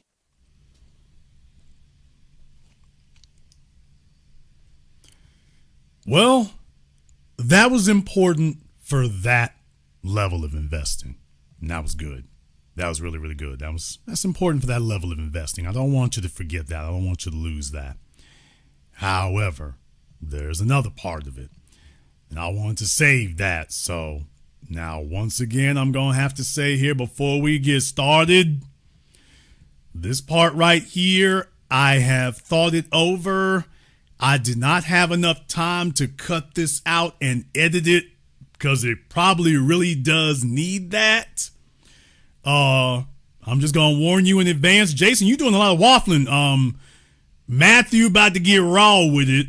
For those of you who have not seen this interview yet, Matthew about to get raw with it. And he's going to use a phrase that he just keeps using over and over and over again. So he's going to be giving a lot of information, but he's going to get raw here for a minute. So I'll do my best to try to edit this to a certain degree. There's just so much I can do. But I don't want to have to clip it too much because I believe there's a lot in here to learn, including dispelling the notion of who built who. Did Beyonce open up opportunities for Matthew Knowles, or did Matthew Knowles build this thing from the ground up? I'll let Matthew Knowles tell you all where he came from. I was fortunate to work at Xerox Corporation back in the day, and I was the #1 sales rep in the world, not in America, not in Alabama, Texas, but in the world, in the medical division of Xerox, #1 in the world, multiple years. So I'm going to continue to talk my shit. First black person in America to sell MRI and CT scanners with Philips Medical Systems. And then I was a neurosurgical specialist with Johnson & Johnson. So that's my 20 years in corporate America with excellence. See, I don't just talk shit. I do shit. We're going to change that to talk, do shit. So now we're going to move on from corporate America to something I'm really proud of, Beyonce and Solange, being a father. And I'll talk my shit, how proud I am to be their father first. I'm going to continue to talk my shit. So now, got kids. Me and my former wife, Miss Tina, y'all seen her. We own the #1 black hair salon in Houston.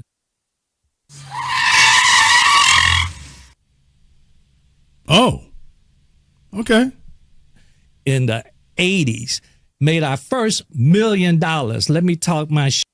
In 19 Okay, y'all, I might need to just go ahead and let him just keep popping it and talking it. and Solange, being a father. And I'll talk my shit, how proud I am to be their father first. I'm going to continue to talk my shit. So now, got kids. Me and my former wife, Miss Tina, y'all seen her. We own the #1 black hair salon in Houston. In the 80s, made our first $1 million. Let me talk my shit. In 1985, for all of y'all that talk shit, think Beyonce made me? No. We were millionaires when she was 81, 2, 3, 4, 5. She was 4 years old. So let me talk my shit. Head. Okay, Matthew said, let me stop for a minute and clear this record up for those of you who think that Beyonce built me, that I was eating off Beyonce.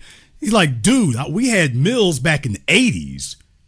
Beyonce came from a built family. So he's letting you know we had the largest hair store back in Houston. We wasn't struggling like that. He worked in corporate America. He was a top salesman. Okay, they went and opened a hair store. So he's letting you know, oh no, we wasn't scrapping and scraping like that.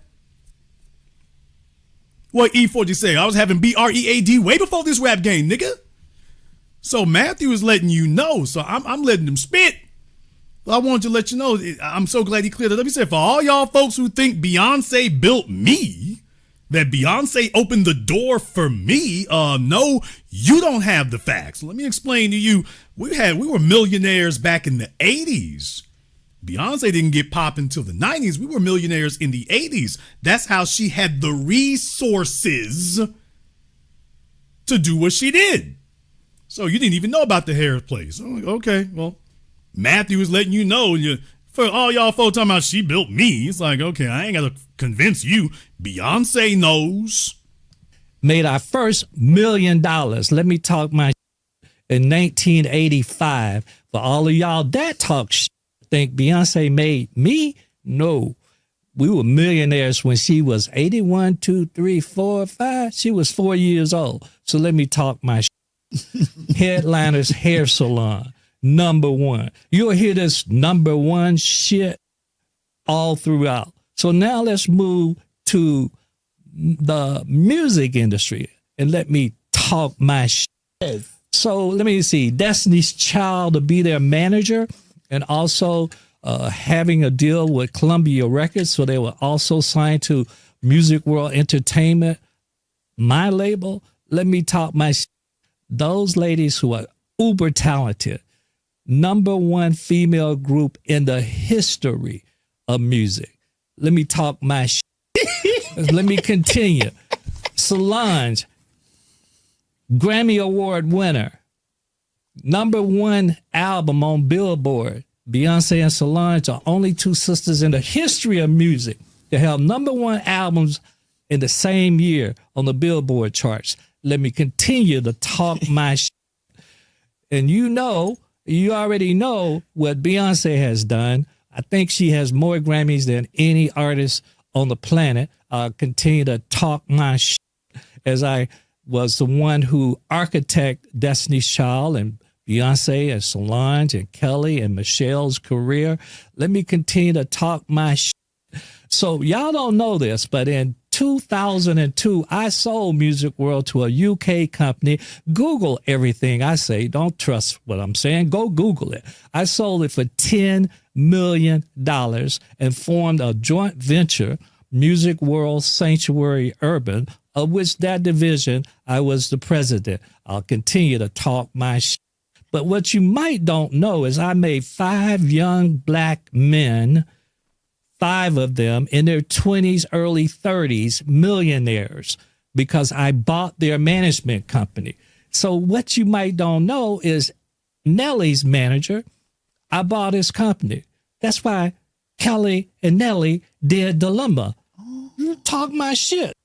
Also, I bought 2 young men, their company, and they had Floetry, Eve, and then eventually they had Lady Gaga. Let me talk my shit. That's how Telephone got made with Lady Gaga, because I owned the management company. Talk my shit. Mary bought that management company. Kendu Isaac with Mary J. Blige bought Kendu's management company. See, y'all don't know. That's why I can sit here, not talk shit, because I did talk to do shit. So are we still in the music industry? Oh, yeah. Y'all didn't know this. Last OJ's album, I made on my record label, Music World. Earth, Wind, and Fire, y'all heard it. Hopefully you saw that documentary. Did one of their albums. Actually, it was the last one before Maurice died, and I'm honored to have done that. Shaka Khan and the London Symphony, Classic Khan, talk shit, my record label. De La Soul, shopping bags, da-da-da. Oh, yeah, shopping bags. De La Soul on my record label. Sunshine Anderson on my record label. Talk that shit. Cool in the Game on my record label. Talk that shit. Talking enough shit. No, I'm only halfway. I see. I'm only halfway. Listen, Okay, I'm going to let y'all go. You can go and look this interview up. T.S. Madison, I think it is well worth your watching. Matthew Knowles is setting the record straight to let you know if you thought his knowledge stopped at his daughters, he's like, oh no. He was building it before they got there, getting them. That was part of the enterprise to build something way bigger. So he wasn't guessing his way through this. And I got nothing but respect for how he did that. I got nothing but respect. So what I'm telling you here is that, by the way, this is why they want to make sure you don't get any funding. Right now, they're trying to reroute Interstate 45 through Houston to demolish as many black neighborhoods as they can. They want to forget having a hair store. They want to make sure you ain't got no land to be on. Everything is orchestrated towards calibrating to make sure you don't have anything. You having seed funding is the threat. Not because they think you're going to go buy some rims or some weed, but because they're scared to death that thing you've had in the back of your mind all this time, you'll finally be able to act on it. You get the weed and the rims to try to soothe yourself and narcosize yourself because of this system of deprivation. Malcolm X said that in his autobiography. And then you get some coon-ass, clown-ass nigga sit up here and talk stupid in reflecting his inner white supremacist, telling him, yeah, that's what y'all really want to do. No, this is what they're relegated to doing in the system of white supremacy. They know you have bigger goals and aspirations for your life, but when they convince you that that's not possible, you start medicating, you start narcosizing, you start going into escapism. You start taking small victories because you think anything bigger is impossible, because every time you try to do it, there's some person you don't even know who's jumped out of the damn woodwork to kick your legs out from up under you, to throw obstacles. You see other people getting it, and as soon as you show up, all of a sudden, yeah, we can't do nothing for you. And it becomes that. And then you get put in these isolated, concentrated enclaves of poverty where you're surrounded by other folks who are in the same pit with you. And then you start saying it's all our fault. And I'm not saying that you don't bear some blame and some responsibility, but it's a lie to say that concentrated areas of poverty are all your fault. That's orchestrated. That has always been orchestrated and engineered to keep you distracted, to keep you preoccupied. If we got you in an urban war zone, last thing you thinking about is making $1 million. You just trying to make it home in one piece. So that enclave of poverty you're in was orchestrated to make sure you're not even thinking about anything other than base survival. Everything is about surviving. Thriving? What the hell is that? When they keep you in a place like that, then they come bring the guns. They come make sure that the area you're in, you don't have a park, but it's armed to the teeth. And by the way, folks, does that sound familiar? Let me go ahead and take you on this trip right quick. Everywhere around the world that white supremacy is dominated, do you notice that they're deprived of food? They're deprived of shelter and resources. However, all these places have enough armament to kill themselves many times over. Let's talk about Southern Asia. Let's talk about Vietnam, Cambodia, Laos. Do you understand how many landmines that they have in those places? So these people are supposed to be dumb and uneducated and ignorant, and yet there are landmines to this day all over the place. Princess Diana died advocating to clean up the world of all these landmines that have been laid over the course of the last century, all over Southern Asia, as the United States was giving its war against communism, and yet the folks they were funding, they had all the guns and all the landmines you could possibly want, all the armament, grenades, the tools of war. So you don't have a farm, but you have a damn armament. You don't have a farm to get food out of, but you have an armamentarium filled to the rim with weapons. Now, how the hell is it you ain't got a sandwich, but you've got AK-47s and grenades? You don't have an apple or an orange to eat, but this thing is filled with weapons. You have a whole armory here. How is that accidental? Oh, okay, I'm just making it up. Okay, let's move to South America. The Sandinistas, the Nicaraguans. Do we need to go down the list? Colombia, areas of so-called abject poverty that the white supremacists have got their hands all over. They don't have a farm. They don't have an economy. Weapons everywhere. Mexico, third world nation, weapons everywhere. But that's their fault, right? That's not your white supremacist machinations. That's not what that is. That's their fault. Who brought those guns? The same folk who brought the dope over here. And then when you talk to the Matt Walshes and the Megyn Kellys and the Bill O'Reillys, then they play dumb about it. We don't know who did that. Am I done yet? Hell no. Let's move on over to Africa. You take a look at all these places in Africa, Rwanda, Kenya, Nigeria, Sudan, you get the point. Don't have food, don't have shelter, don't have toilets, don't have running water, guns everywhere, civil wars everywhere. Armed to the damn teeth. Now, how the hell is it you ain't got a farm? But once again, I couldn't help but notice the pattern. Weapons everywhere. Are you sure that those white supremacists who were in Southern Asia and South America, and I see some of them hanging around over here in Africa, are you sure that's not the problem?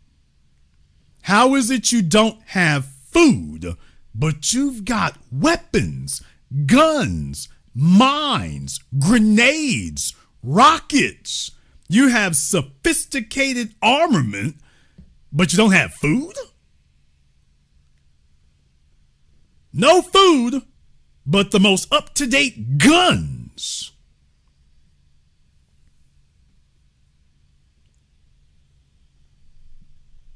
That's natural selection, people. That's natural. Somebody else is not egging this on and making it happen. That's just naturally occurring. That's just naturally happening. Let's move on up to the Middle East. Oman, Yemen. Don't have a school, guns everywhere. Let's move on up further. Pakistan, Afghanistan, if you want to pronounce it correctly.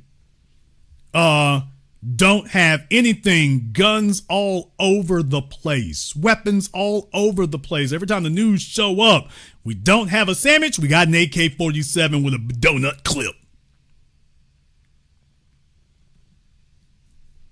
That's natural? So that's their fault. Now, if they can't get their hands on food, how the hell they get their hands on all these guns that haven't been made here? Landmines ain't made here. Well, Jason, they're making bombs. Who's giving them the materials they need to make a bomb, and who's teaching them to make it? Who's giving them that level of training? You couldn't train them for jobs, but you trained them to make bombs? Who is it who trained them? CIA? State Department? USAID? You know, the same folk who brought the dope over here.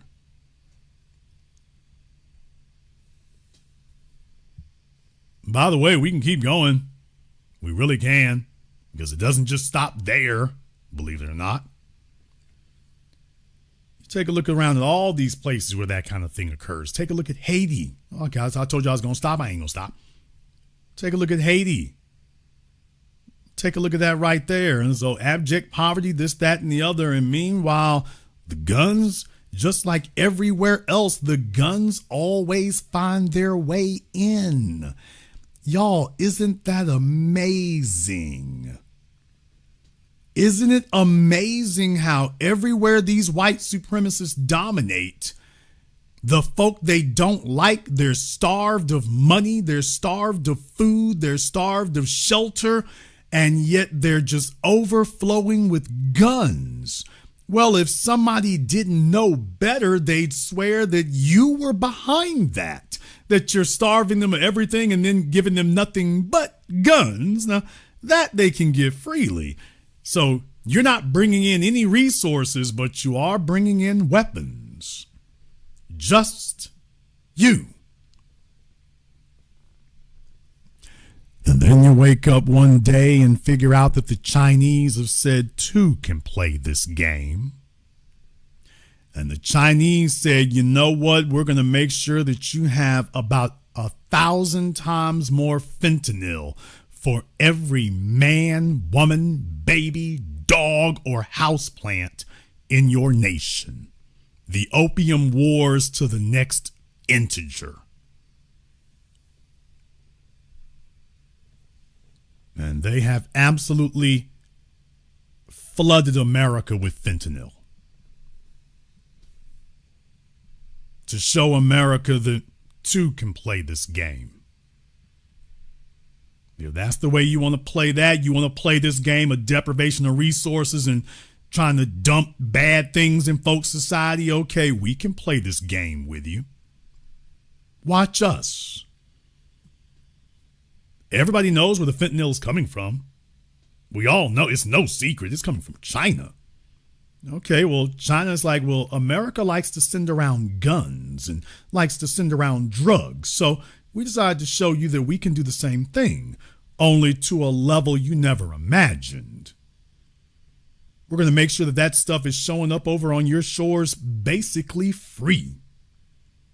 Anybody and everybody who wants to get lit, it's basically going to be free.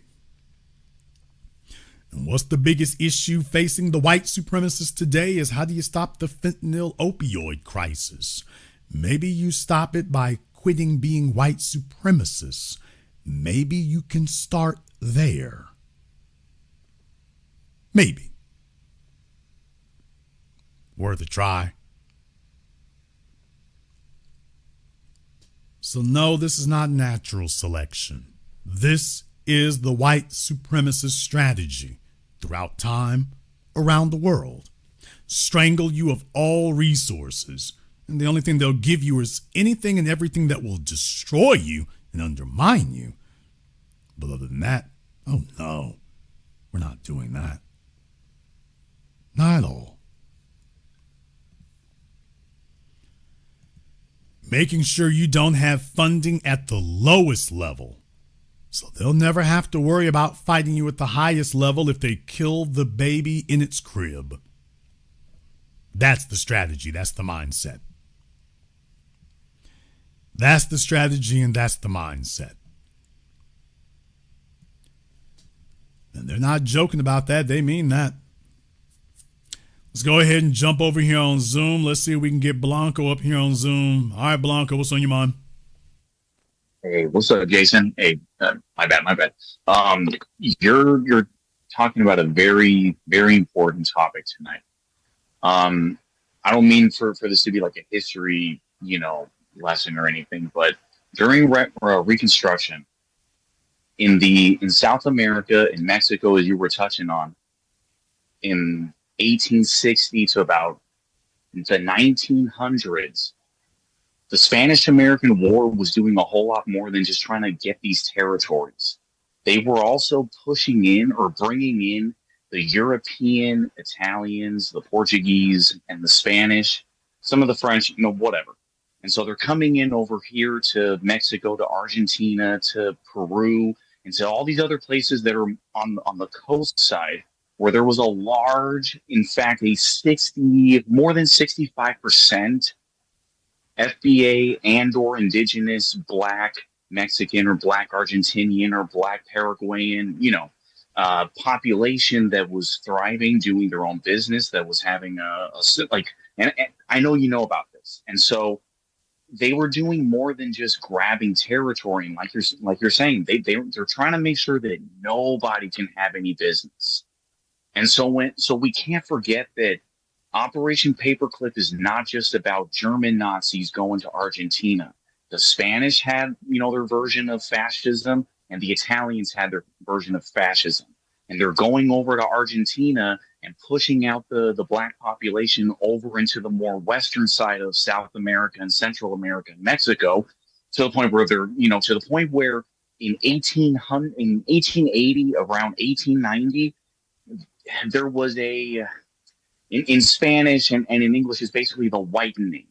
So they were trying to make all of South America be like you're saying, the white supremacists, the whiteification of the Spanish and almost of the Spanish speaking countries, and not, and in a sense, they're erasing the Black history of Brazil and that's not so, in a sense. I mean, they are doing that. It's not right. In a sense. I mean, that was the plan. And our whole point has been over the centuries, they've just modified it and improved on it and refined it. It never went away. There may be a new force leading the charge. So, okay, you might not have the Spanish here leading that anymore. You might not have the British here leading that anymore. Okay, no, it's been handed from one white faction to another. Whoever was the white faction that beat the others, he's the one who starts using it after that. What you don't have is a situation where they stop using it. Now, that's the real issue. They're like, oh, this works. And then it just becomes, okay, here's how we're going to do it. But what you don't see is a situation where they stop doing that mess. And that's where we're at. What they're doing is, to land the plane, I'm sure there's others on the line. What they're doing is they're telling you to your face, and they're really trying to stick to the point that they really would rather go down with the sinking ship, because having any kind of economy that's thriving with Black communities anywhere around the world is supposedly a threat to them. So they'd rather go down with the sinking ship that's already on fire, that's lit on gasoline, than to even have the even playing field with Black people. So, right. I mean, look, as far as they're concerned, the real thing is as Black people, you can be relatively successful just so long as the base of your success is consumerist, just so long as it's dominated. So as long as you are successful consumers and you can be high paid employees, so high paid employees and reasonably successful consumers, as long as that's the highest level you ever achieve, well, we'll work it out. That's good. Because what does that mean? You're not a threat. You take a look at the George Johnson, you take a look at the Matthew Knowles, and that kind of changes things. So you flood the zone with hundreds of bumblehead, empty-headed athletes, and all they're going to do is try to improve their own personal position, but then again, you've curated those too. So you don't let through athletes who are trouble. Those guys get filtered out in high school and college. They never make it to the pros. The only thing that ever makes it to the pros are the brainwashed slaves. They're the only ones let in because he's not going to be a threat. So everything is about filtering to make sure you don't get the resources to be a threat. And if you ever do get into a position where you could get resources, they make sure they filter it in brain type for only those who aren't going to be a threat. He just wants to get along with it. And as long as you give him a Cadillac and some blondes, he'll be good. Thank you very much for giving us a call tonight. We appreciate that. Something else I wanted to go ahead and get into here tonight as well. I wanted to touch on and cover something else here. Somebody in the chat room was talking about the Bay. Someone in the chat room here was talking about the Bay, and I wanted to have an opportunity to touch on that because there was a story here from NBC, Bay Area. Folks, I mean, I try my best to let y'all know about these things early as I can. I try my best to discuss them as early as I can. I've been talking about this now literally for decades. Even though I'm not a resident in California, I've tried to keep my finger firmly on the pulse. From NBC Bay Area, I'll let them tell you what's going on. Well, we've seen it erode over the years. The black population is shrinking here in the Bay Area. The latest census results reveals it's at 6% in our region, down from 8% in the previous census. 10 years ago, 8%, now 6%. Yeah, right in line with what I called. Census results reveals it's at 6% in our region, down from 8% in the previous census. One nonprofit is hoping to preserve the black culture and businesses. NBC's Marcus Washington has more. It's hard to be here, but we are here. Tanish Hollins has organized in her community for decades. The San Francisco native grew up in the Bayview and now lives in Solano County. I mean, the economic wealth gap. I don't live in San Francisco anymore because I can't afford to buy a home in San Francisco. In 2020, she co-founded SF Black Wall Street. This was during the pandemic to bring more visibility to black-owned businesses and culture. In February 2025, SF Black Wall Street opened 1921 Lounge in the Bayview. It's named after the original Black Wall Street neighborhood in Tulsa, Oklahoma, that was destroyed by race riots. Our goal is to make it our first social enterprise for our organization so that we could raise our own capital. I think 1921-05. Well, that space was damaged in a fire last June and forced to shut down. Hollins now working through the permit process to reopen. We're really going to be making sure that this space brings life back to Bayview. Our black population, no secret, had declined.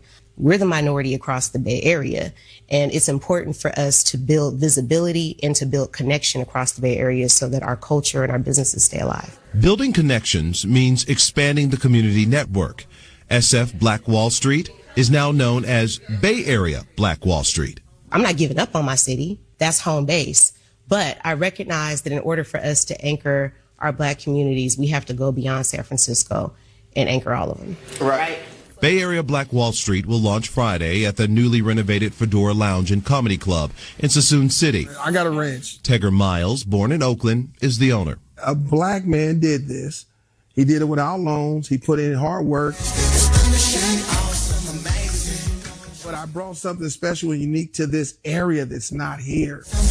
Fedora will be a part of the Bay Area Black Wall Street's growing network to build culture and community. I was raised between Hunters Point, Fillmore, and Lakeview, where you found the black people in San Francisco. I've been in Vallejo for the last 15 to 16 years, and I'm a proud homeowner.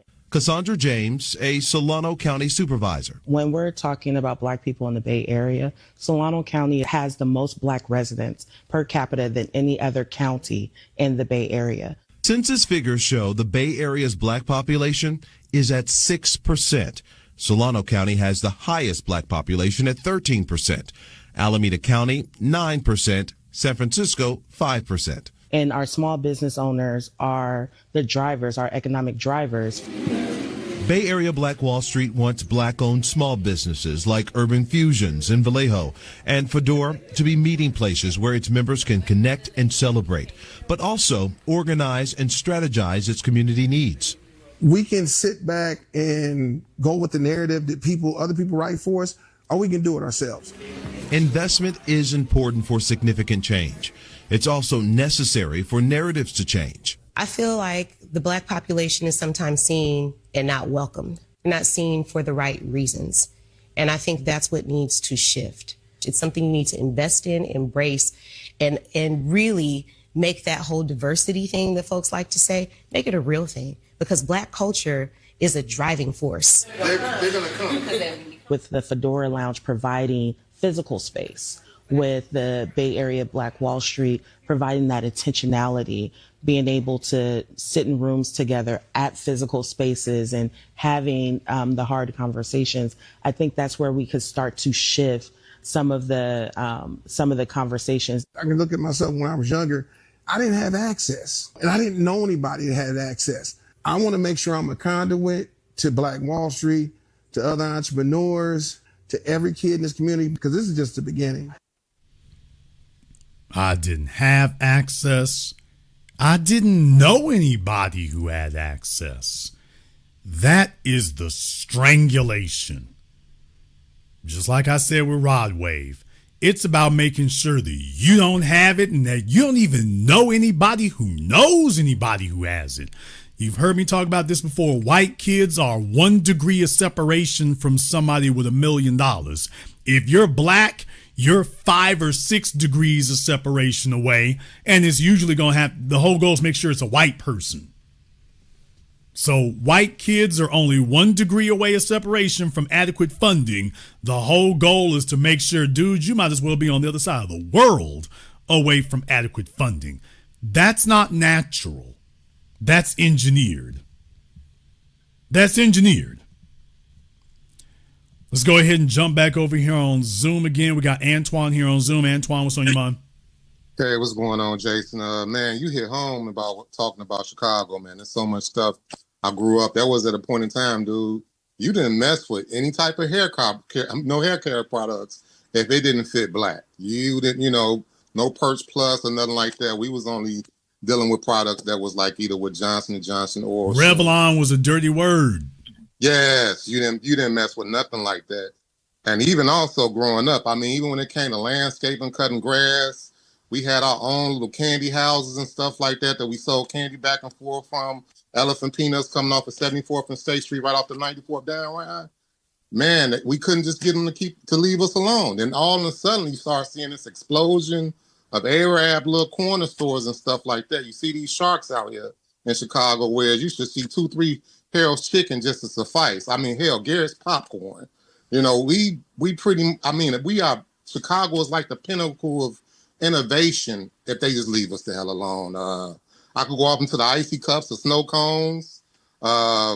We had One Stop, Moo and Oink that used to be in our neighborhoods, the car washes, the cleaners. That was us, man. Even when we played toys, sit and spins, flick clacks, you'd be playing with that stuff, making up this stuff off innovation. A couple of years later, we see it on TV. Yeah, I mean, that's the whole goal. These things happen the same way. It never falls on its own. You are targeted. And then you look back later and find out all the forces that conspired to do so. So the whole goal is to target you both at the private level and especially the government level and appear that that's not what occurred. Well, you just kind of went under, the money just wasn't there, and it's the hidden hand. You're going back to look at what went wrong, and yeah, there might be some elements to it that you had a hand in, but it's like, there's a little bit of something extra going on there that made sure to kick it out from under you, because it's never just one.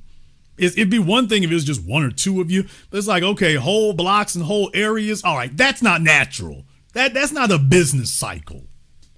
And if I may add, brother, even just expanding from that, you know how much construction is done up and down those expressways around where we live at. Oh, yeah. I'm in the trucking game. I mean, when you're talking about dump and all that, you mean to tell me man, you give me a little bit of bread, I can't sit over here and have a dump company or anything like that. We got to see Ozinga. We got to see all these different Irish companies that come through, even in our own neighborhoods. Just give us the same percentage about what our ethnic makeup is in our communities. And a lot of that gentrification stuff we talking about will be dead, but that's not the goal. I mean, look, and the national media has deliberately made a war on Chicago because Chicago, brother, you know this. I mean, they call it the second city for a reason. Chicago is a major hub, not a minor. Chicago is a major transportation hub.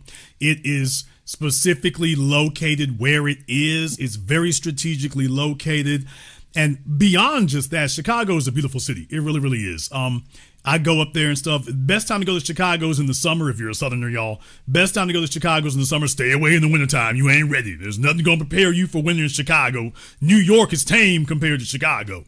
But Chicago is one of the most beautiful places in the world. If you can get up there, by the lake downtown, spend a few dollars, go to the Trump Hotel. You can see everything straight down the street, or go to the Sheraton, one or the other. But it's a beautiful, gorgeous place to be in.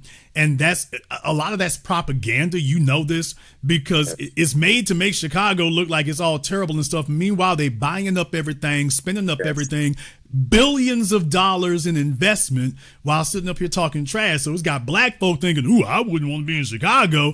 And I'm like, dude, the white folk is up there grabbing everything, ain't bolted down. You don't know. Literally, the only place that they're not doing it in mass is the South Side. So that lets you know right there, it's like, that sounds like conquest and colonization. This is the only place right here that we don't have ethnic and social control of. So let's talk down about it all the time. And let's run it down so that when we want to go in and snatch it, everybody be like, well, I'm so glad they went and snatched that right there. Them niggas wasn't doing nothing but shooting and killing no way. So I'm so glad Trump went through there and went ahead and grabbed that. By the way, when's the last time you went to the South Side? I ain't never been, but I looked on TV and it's brother, I've been there. I tell you, I straight down Halstead. That's why I got to tell y'all, I ain't making it up. Nigga, I ain't got to do that. Yeah. Straight down Halstead. Niggas don't, for those of you who don't know, in Chicago, it's like in New York, Halstead is to Chicago what Amsterdam is to New York. So it just runs straight down. You can start downtown and it goes straight down there. Or in LA, it's what Rosecrans is to LA. Straight from the beach all the way through to Compton.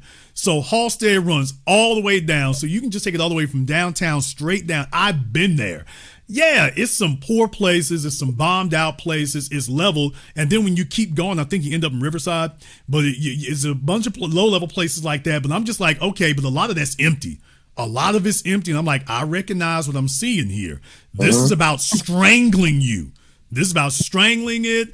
Everybody's gone. Everybody done died off. The kids didn't have it. We economically strangled it. And then you're going to come in and buy up, like you did in New York, come up and buy whole blocks. And they're going to submit a plan to the city like they did for that Lincoln Yards. We're going this is going, because I know I'm talking a lot here, but y'all, you don't know what it's like to be in a major American city. Do you know how hard it is in a major American city to have 100 acres to be able to build something on? Now, I'm from Louisiana. That's not nearly as hard to find here. But in a place like New York, Chicago, Atlanta, do you know how hard it is to find 100 acres? You don't really have that unless you clear these niggas out. So if we can run the value down, we can come we'll wait about 30 years. Now we can come grab 100 acres, submit a plan to the city. Here's our $3 billion development. It'll be walkable and, outdoor mall and shopping and yuppieism. And all you got to do is eminent domain the rest of them out. We'll take this first 100 acres and you eminent domain the rest of them out. And what do you know? Everything's great again. And the big problem is, brother, now you know this. If you in Chicago is one of the most flamboyantly corrupt cities I've ever seen in my life. Chicago prides itself on its corruption.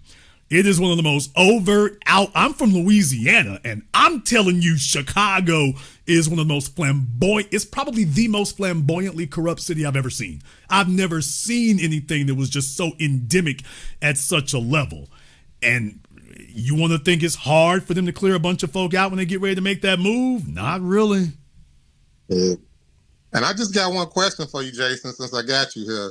I mean, all that stuff they talk about about the South Side, but they found $850 million to make an Obama library and put that dead smack in the epicenter. Oh yeah, of where they say all this crime is at. Oh yeah, but then absolutely. If you go downtown, they put a curfew on the teenagers. Now remember the Obama library, whatever the hell that's supposed to be, brother. That was chosen for a reason because they keep going at it. You know, when I did my documentary Gentrified about when they put the Whole Foods across the street from Kennedy King College. I know that didn't last. I understand that. What I'm saying is I told everybody, in case you didn't notice, that was your warning shot right there. You are officially in the crosshairs. Right. It's no longer a joke. They're going to just keep hacking at you till they get it. They're letting you know we are here and we're just going to keep going till something sticks. Oh, well, this presidential library doesn't have to make a profit. All right, this will stick. And next thing you know, okay, let's just keep slowly creeping and marching from there. Yep. And that's literally where you at. Respectfully, brother, that's all I have for you, man. Proud of you doing this broadcast. Thank you very much for giving us a call tonight. Yeah, man, like I say, Chicago is a wonderful place. It really is. For anybody from the South, go up there and go kick it in the summertime. It's a great time to be going up there right now, as a matter of fact. Chicago has great food, by the way. Once again, Louisiana is an expert in that, but Chicago is one of them places where it's kind of surprising. Don't go downtown, for goodness sake. What? Okay, don't do that. Stay away from that. But the black spots in Chicago, I can tell y'all that's a good place. A lot of them came from the South. So if the black food spots in Chicago is good to go.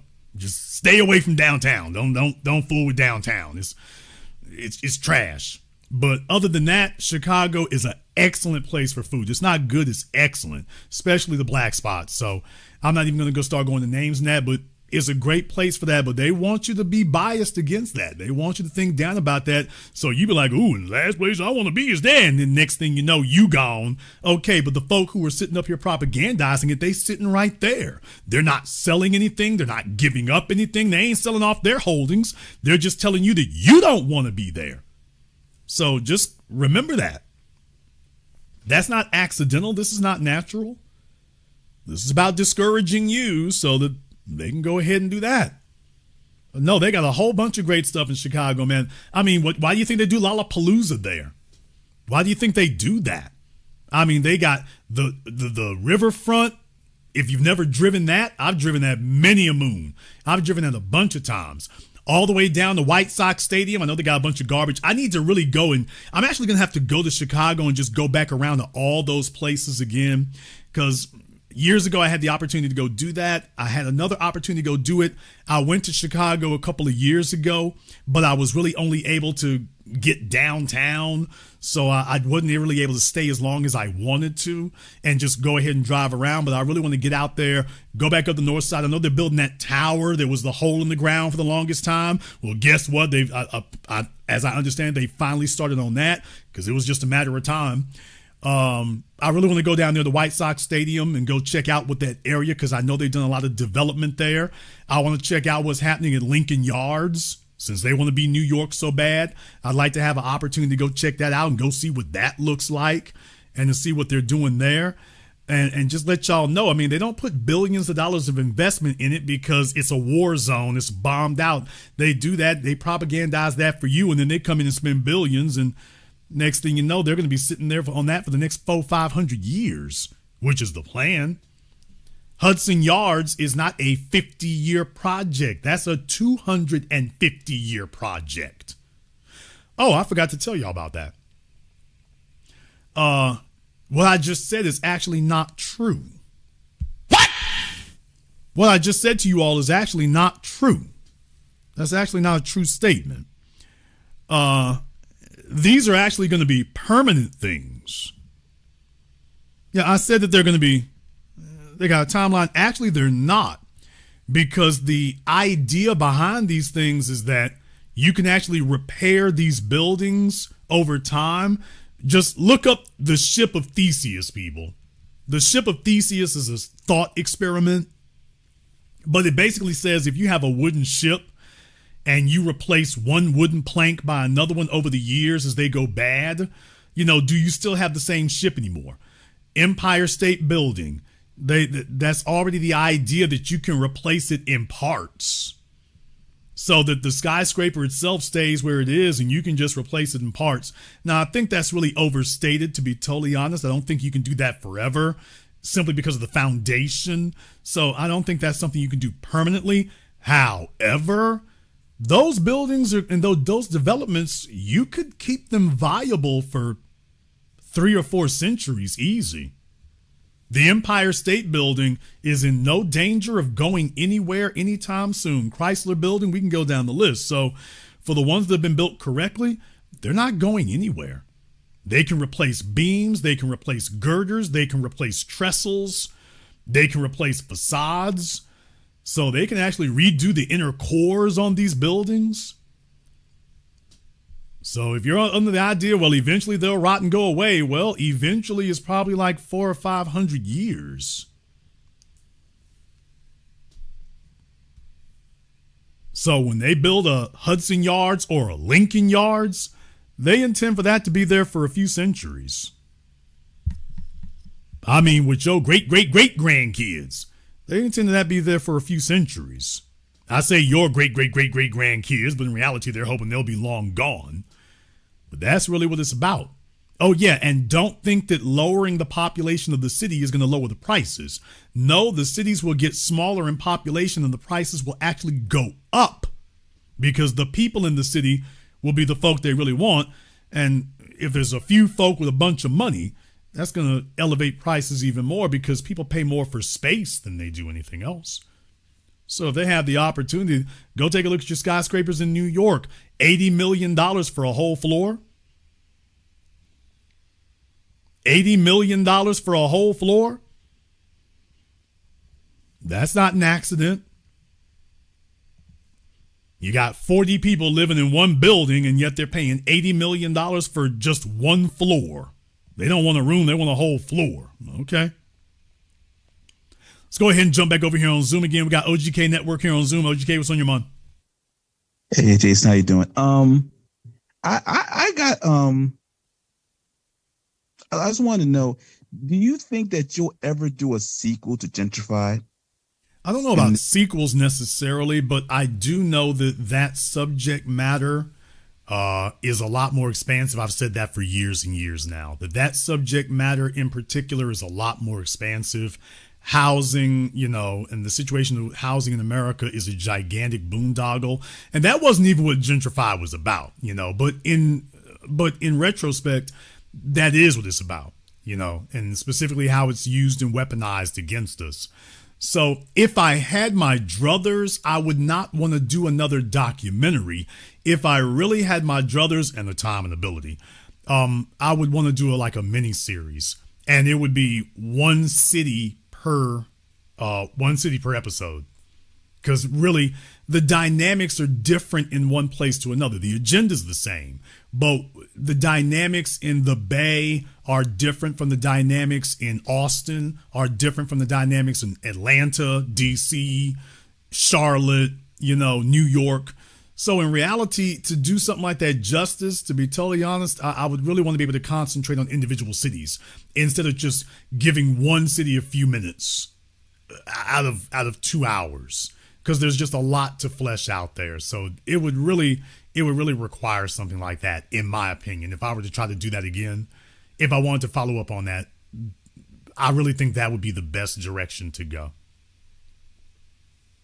Yeah, I mean, that sounds dope, because I used to be a commercial truck driver, and I can tell you, cities are they're like a DNA unto themselves. They all have their own structure, their own, what I'm saying? I mean, I remember when you were talking about LA, how you can't compare LA to Philly and everything. And people don't know, I've been driving a truck, and I can say, for instance, there's only 2 cities that I can say that even will mimic Los Angeles. That's Salt Lake City in Utah and maybe Phoenix in Arizona, just structurally, because you can see, if you've been around, you can see the you can see a certain nuance about them that binds them. Right, but, You know but what I'm also saying? they're newer places too, comparatively speaking, compared to a Philadelphia or a New York.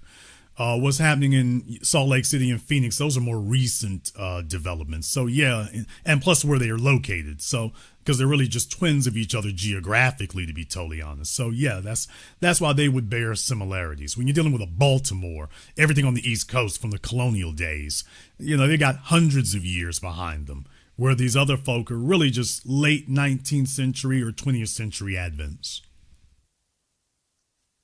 Do you think that because I was looking at Jackson and what was going on with Jackson, Mississippi, and how their mayor is going through the situation now, he's been convicted and all that other stuff.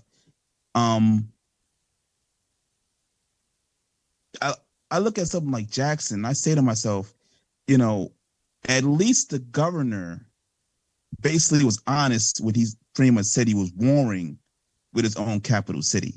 Yes. You know what I'm trying to say? Yeah. He was honest. Like, I'm warring with, and my thing is that, that's happening in all these other states with these other cities. It's just the fact that their governors they're not honest. You know what I'm saying? They're smiling in the faces, but they're actively warring with these cities it's just in a different fashion. Oh, they're warring with the whole states. They're warring with the whole states. In particular, just take it from me as somebody who's from Louisiana. So I'm glad you mentioned that, because that segues into what I want to talk here. So you've got Louisiana's governor, Jeff Landry, sitting up here posing with Nicki the Snitch Minaj. Damn! So she looking real like a total agent now. So at least she's wearing her colors openly. The state of Louisiana is losing people at a more alarming rate than ever. Hurricane Katrina, I was here for it. And they were hoping that would be the death knell then, but it wasn't. What has happened is that Louisiana's black population has grown. And as the white supremacist establishment sees that their biggest fear is Louisiana becoming like Atlanta, that it's a place where black folk aren't strangled. So what they've done is begun the process of trying to strangle the whole economy, with the idea, as Lee Atwater said, that whatever step you take, it's going to hurt some white folk, but it's going to disproportionately harm black people. And so the whole goal is to make Louisiana just so undesirable and so unlivable that black folk being lower on the pole will be forced out, simply as a matter of survival, which is, by the way, if you read Malcolm X's autobiography, he talked about that then too. Mississippi has done the same thing. Now, Mississippi has tipped its hand, in case you weren't aware. Mississippi has tipped its hand because in Mississippi, they've abolished the state income tax. Now, it's going to slowly phase out over the course of the next 4 years. So by the time we get to 2030, 2031, I think it's 2030 though, the state income tax in Mississippi will be gone. So basically, you'll have Texas, Mississippi, and Florida with no state income taxes. Now, if you've already got your money and stuff in Mississippi, you're good. If you're trying to make something, that could cause problems. So as Dr. Claude Anderson said, it's about locking down the wealth now. However, the desire, though, is there's going to be certain places that need to be strangled. Wherever the black folk are, we need to economically strangle those areas. However we got to do to force the Negroes out. And strangling them economically, and I mean the word strangle. Strangling them economically is the plan. Here in Shreveport, they're talking about turning Kings Highway into a 2-lane street. It's currently 4 lanes and jam-packed with traffic.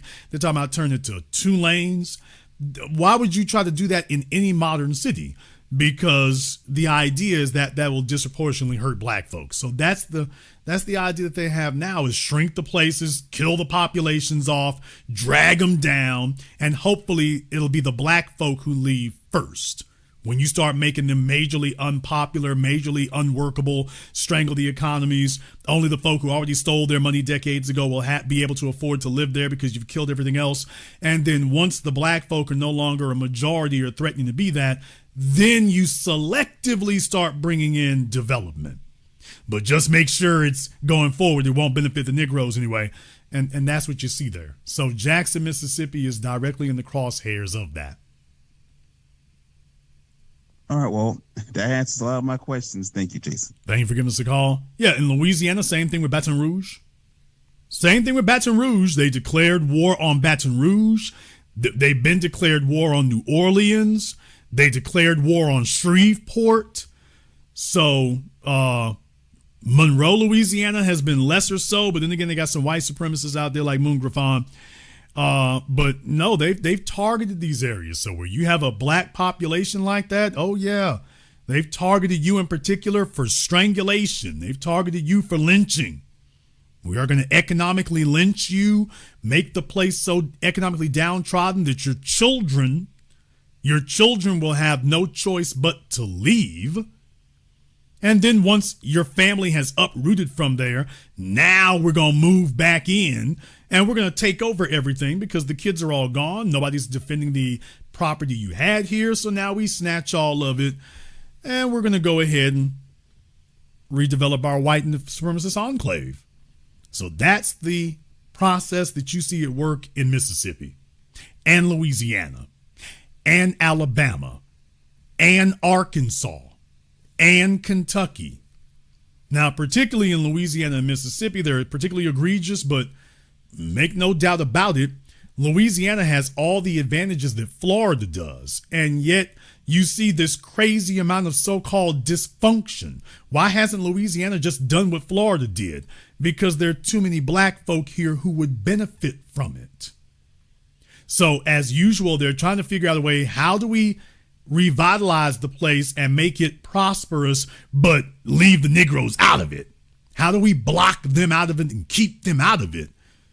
And it's like, well, you can't. Okay, well, if we strangle this son of a gun, well, the Negroes might wither on the vine. And, okay, well, then start strangling it. Okay, but it'll strangle you too. Architect from the Matrix, there are levels of survival we're prepared to accept. As long as it disadvantages the white folk, as the black folk, then go ahead and strangle it. And so this is how you end up with these quote unquote perpetually poor states. These states that are poor generation after generation, even though they're overflowing with natural resources, the places that were economically placed, they made you economic powerhouses during slavery, and yet during the modern era, you just can't get your act together. Well, no, that's not accidental. This is about strangling the economy, and hopefully you strangle the black folk, and then you'll see if you can go take their stuff afterward. So that's what it tends to be about. This is what you're up against. And I don't want to see anybody sitting up here reinforcing that garbage there. I just want y'all to understand it's not accidental. None of this is accidental. Preventing you from having funding is not accidental. Starving you of economics is not accidental. Keeping you from having, that's not accidental. Killing the black economic funding baby in its crib, that is the goal. That you not have a dollar, you must constantly be in a state of poverty and deprivation. That you talking about, man, if I can get to $1 million, they're like, nigga, if we have our way, you'll never make it to $100, much less $1 million. We're going to do everything we can to prevent that from occurring. We won't ever have to worry about you getting to $1 million. We're going to make sure you never get to 100. So recognize how important it is. They are not afraid that there's going to be a bunch of niggas on 36-inch wheels. They're afraid that every Negro has in the back of their mind that they should be a tycoon, that they should be in charge of something. And it's really about making sure you don't have enough money for that. Because let me tell you something, even if you do go buy some rims or something, you're going to have to get serious about getting things together. You can't eat rims. So you're going to how you going to buy your next pair of them? Eventually, you're going to have to start innovating. You're going to have to start enterprising. They want to make sure you don't have enough to have wiggle room for that. Remember, the average white business and whatnot goes through 2 or 3 iterations before they become successful. For the ones that do become successful, it wasn't like they hit out the park the first time. That's not the way that happens most of the time. Colonel Sanders, we can go down the list. So there's some businesses that make it out the gate like that, but a lot of them don't. So if we can make this as hard as hell, The law of averages dictates that you're going to have a lot more difficulty than everybody else here, especially when we're giving everybody else resources and denying it to you. So they employ and implement everything that they can. I'm just saying this to you so that you do not get confused to yourself about what's happened there. They are worried that inside of all of you, you might not talk as genteel as a Jason Black does. You might not talk as academic or erudite. You might not do that. Okay, but let me tell y'all right now, I have seen and met a whole bunch of black folk who don't talk anywhere nearly as articulately as me or as academic or whatever, and they done run rings. Shout out to T.I. What? Damn! I've always said that. Shout out to T.I. He doesn't talk anywhere as academic as me. Take a look at what he's done. Let that speak for itself. I've met a bunch of folk there. They're better at fixing on cars. They're better at building houses. They can do some stuff. All I can do is just sit there and watch them. So do not let somebody feed that into your head that, they have to have a certain amount of academic excellence there to prove that they could actually make that work. Because, by the way, that's not a standard that you put on white folk. Ain't that right, Donald Trump? Damn! How many of y'all think Donald Trump's a damn genius? How about George W. Bush? So they succeeded because they're geniuses? They succeeded because they're geniuses? Okay. Yeah, when you get around white folk, it's like you don't put that out there. You'll believe that. I'm not dissing nobody. Have you all heard that chef, what's his name, Guy Ferrera? Does he sound like a Rhodes Scholar? Does Guy Ferrera sound like he's Ivy League educated? How about Cake Boss? Carlos Bakery. I've been there several times. In Hoboken. I've been there several times. Ain't no Columbia School Ivy League educated scholars up in there. And I've been there several times. I like their stuff. They got good. Get it from the bakery. Don't get it from the machines. If you can get to a bakery, that's great. It's wonderful. There's not a bunch of Ivy League educated scholars up there and doctoral thesis students. That's not what's going on there. Hey, yo, you got the donuts? I'm like, okay. I mean, that's what's going on. I'm like, okay, that's cool. And they're telling you that you have to be a bunch of damn scholars. They got you psyched out talking about, wait a minute, this nigga don't look like he can write a college thesis here. I don't know if you're good. I don't know if you're the right person to run this. And I'm sitting over here at damn me, Carlos Bakery, like an episode of The Sopranos. I'm like, really? But you're telling your son that he has to be a scholar? Like, you might want to come up into Carlos Bakery and check out what's going on. Go watch that documentary they got some stories online right now about the Cheesecake Factory. Do yourself a favor. Go check that out. And we can go down the list. Nobody talks to these other folk like that, talking about you have to have, you're not academic enough, or belittling them or discouraging them because they don't sound like a game show host. Man, damn all that. And that's coming from me. That's coming from me. There's plenty of us who present very well. Okay, damn presentation. Let's talk about results. Matthew Knowles might not sound as academic as me. His track record speaks for its damn self. I need to get what he got. Yeah, I would gladly give up being a bit less erudite and being a little more accomplished like him. Yeah, I would give it up in a heartbeat. Yeah, well, what did all that erudite get you, dude? No, yeah, let me get some hustle over here. Let me do that. While you're trying to break your arm, patting yourself on the back about how you talk and talking about, well, if you ain't, I'm not sure about them. Okay, I'm sure about results. I'm sure about results. So don't let folks up here and tell y'all that. What you need to have is results. What you need to have is the ability to perform. You need to have accomplishments. Don't let them sit up here and tell you that you can't do it because of that. Your goal is to demonstrate that you can do it, not that you can do it their way. Now, that doesn't mean you can be a legend in your own damn mind. You don't get to sit here and talk about what you could have done. However, your job is to demonstrate that you can do it, not that you have to do it their way. Well, if you don't talk like this or this, that, and the other, as long as you can do it better than them, it doesn't matter how you talk. As a matter of fact, it doesn't even matter if you talk. Your accomplishments will talk for you. So don't let them sit up here and screw your head up and make you think that you got to do it their way. Their way might be one way, but no, you don't have to do all this. Somebody said Richard Williams, Serena Williams, Venus Williams' daddy. Yeah, there you go. Yeah, that's what you need to be able to do. You need to be able to do that.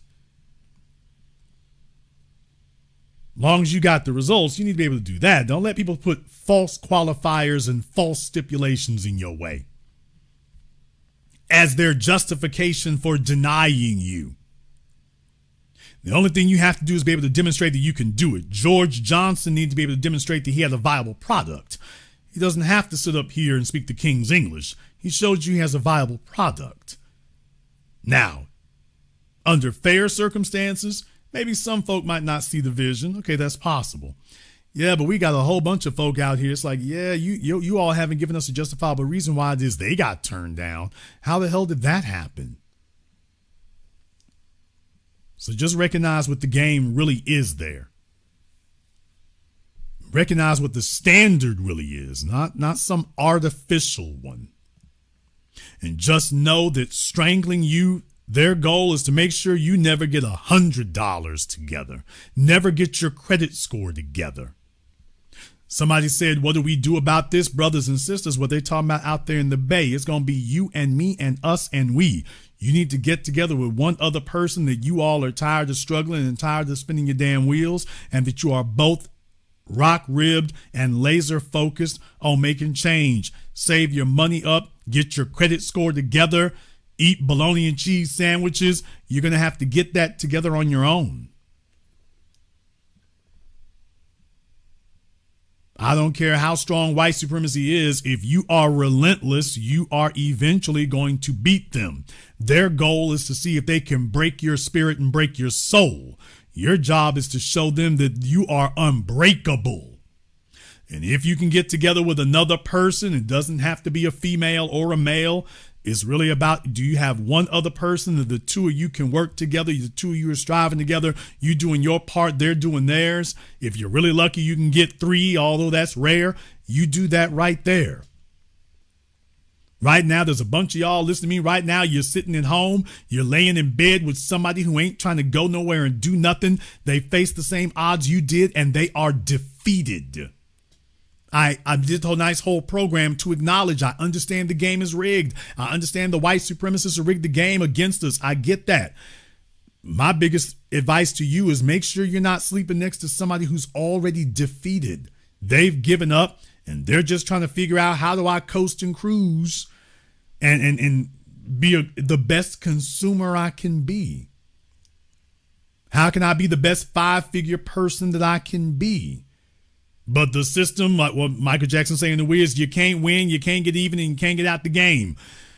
Your job is, there's a bunch of y'all right now. I know I'm making you feel some kind of way. You're self-conscious, but let's just keep it real. There's a bunch of you right now listening to me. You are in bed with or getting ready to get in bed with somebody who ain't going nowhere. They're not fighting. They're not building, and they're already defeated. Their credit score is going down instead of up. They always have an excuse for why their savings aren't going up. You're going to have to decide whether that's what you want your life to be. That you're comfortable sitting there with them wondering what could be, as opposed to getting with somebody who's just as hungry as you are. They're just as hungry, just as committed. The two of you need to get together every week and compare notes. The most powerful thing you all can do is, if you got somebody, y'all two need to get together every week and start looking at each other's bank accounts. What? You two need to get together every week and start looking at each other's bank accounts so that you check them. Don't trust them. Don't believe them. You both need to be ready to show each other that we are still both committed. Here's how much I got saved. Have you been keeping up your end of the bargain? You show your bank account, they show theirs. It's not, at that point, you ain't got to worry about trust anymore. And if you got somebody who cannot or will not do that, it's time to find somebody else to be working with, because that nigga gonna spend the rest of their life talking. So get you somebody that every week you two get together and compare savings accounts, bank accounts, credit scores, that they're not coming back week after week with their lip poked out talking about what they haven't done. If you can't conquer your own bank account, if you can't conquer putting away $100 a week, I'd be a damn fool to think that you're going to help me overcome this white supremacist economic beast. You're not going to fix it overnight, but damn it, one step in front of the other gonna fix it. Matthew Knowles told you 20 years later. Destiny's Child was 20 years later. Maybe you don't have the same dollar that he had. Maybe it's not as strong. Maybe you can't go to work for Xerox. I understand that. But let me just say it right now to the fellas out there. You got a chick who's in real estate school, or you're there, or whatever. The real issue is not about that. The real issue is there a dream? Is there a vision? And is there some concrete effort? Or is there just a bunch of talk? Is there concrete effort? Is there just a bunch of talk? So y'all want to know the game plan? Start comparing notes every week. You got a person say they working with you. Y'all should be able to compare bank accounts every week so you can track their progress. They can track yours. Everything is on the damn table. Check their credit score. They can check yours just to make sure everybody is still honest. And if they refuse to do that, time to find somebody else to be there with. And that's real talk. That's real talk. We're going to go ahead and wrap things up here tonight. Shout out here to Zebo the Outcast. Thank you very much for your support tonight. We appreciate that. Also to Walter, to Vincent, G. Mars, and everybody else here who has contributed to tonight's program on PayPal, Super Chat, Venmo, Fear to None. Thank you very much here. If you are new here to the Black Channel, welcome to the haven of intelligent black thought. We do this every weekend, holidays, some days in between. So click that subscribe button, that notification button. Join us each and every time that we're here. If you haven't been to our website, blackchannelfilms.com, check out our groundbreaking best-selling documentary work at blackchannelfilms.com. I want to thank all of you for tuning in to tonight's program. Thank you for watching, subscribing, and sharing. And this concludes tonight's broadcast of the Black Channel. I am your host, your brother, your humble servant, the Black Authority. And until next time, my brothers and sisters from around the world, remember, black is the future, and the future is uncompromising.